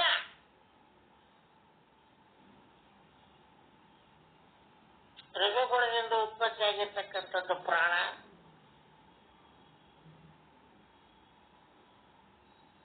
ಸತ್ವಗುಣದಿಂದ ಉತ್ಪತ್ತಿಯಾಗಿರ್ತಕ್ಕಂಥ ಅಂತಃಕರಣಗಳು, ಇವುಗಳ ಕಾರ್ಯ ನಡೆಯೋದಕ್ಕೆ ನಾನೇ ಆತ್ಮ ಅನ್ನೋದು ಎಷ್ಟು ಸತ್ಯ ಆಗತ್ತೆ. ತತ್ವವನ್ನು ತಿಳ್ಕೊಂಡು ಹೇಳಿ ಸದ್ಗುರುನಾಥನಾಗಿರ್ತಕ್ಕಂಥವನು ಇವುಗಳ ವಿವರಣೆಯನ್ನು ನಮಗ ಸವಿಸ್ತಾರವಾಗಿ ತಿಳಿಸ್ತಾ ಇದ್ದಾನೆ. ಆದರೆ ಕರ್ತ ಭೋಕ್ತ ಅಂತಕ್ಕಂಥದ್ದು ಮನಸ್ಸಿಗಿರುವುದರಿಂದ ಆ ಮನಸ್ಸಂತಕ್ಕಂಥದ್ದು ಒಂದು ಕೋಶ. ಮನಸ್ಸು ಜಡ ಇದೆ, ಆತ್ಮನ ಚೇತನ ಇರುವುದೇ, ಮನಸ್ಸಿನ ವ್ಯವಹಾರ ಇಲ್ಲ ಇರುವುದರಿಂದ ಮನಸ್ಸು ಆತ್ಮ ಅಲ್ಲ. ಬುದ್ಧಿನು ಅಹಂಕಾರದಿಂದ ಕೂಡಿರುವುದರಿಂದ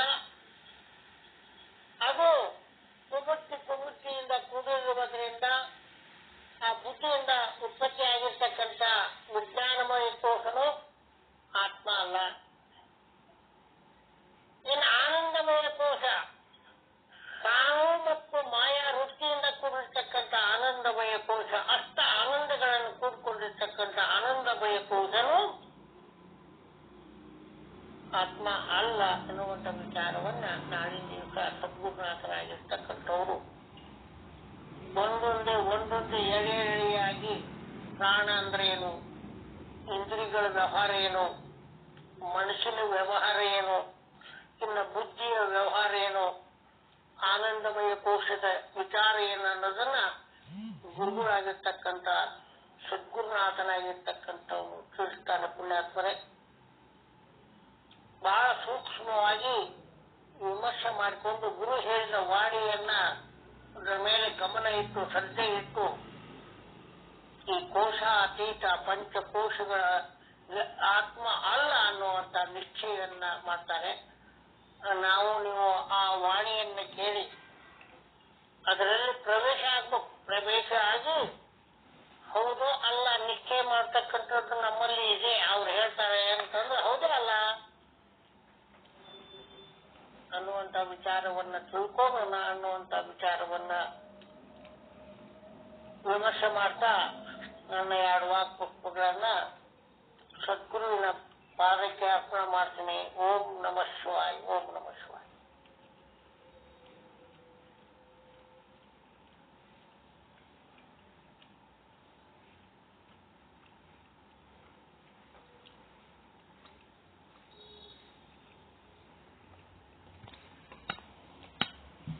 ತುಂಬಾ ಧನ್ಯವಾದಗಳು ಗುರುಗಳೇ. ಮನಸ್ಸು ಅದು ಉತ್ಪನ್ನವಾದಾಗಿಂದನೂ ಅದು ಏನೇನು ಮಾಡ್ತೈತಿ ಅವನ್ನ ವಿವರವಾಗಿ ತಿಳಿಸ್ಕೊಟ್ರಿ. ಆ ಮನಸ್ಸು ಆತ್ಮ ಅಲ್ಲ ಅಂತ ತಿಳಿಸ್ಕೊಟ್ರಿ. ಮತ್ತೆ ಅನಂತ ಧನ್ಯವಾದಗಳು. ಮತ್ತೆ ಯಾರಾದ್ರೂ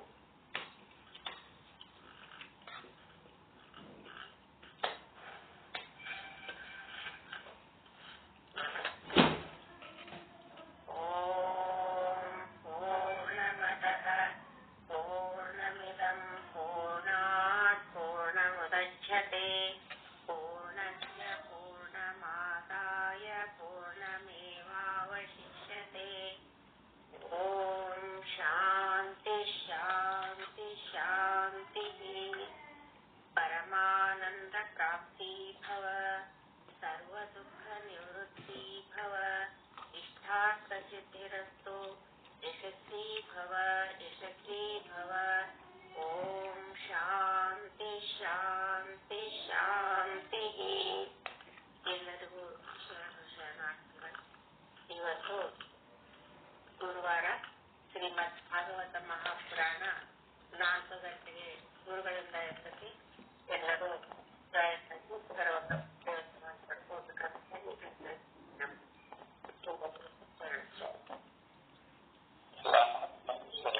ಗುರುವಾರ ಮಂಗಳವಾರ ರೀ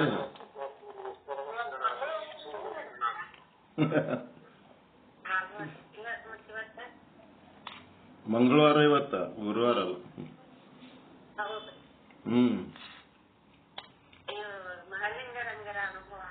ಮಹಾಲಿಂಗರಂಗರ ಅನುಭವ ಅಮೃತ.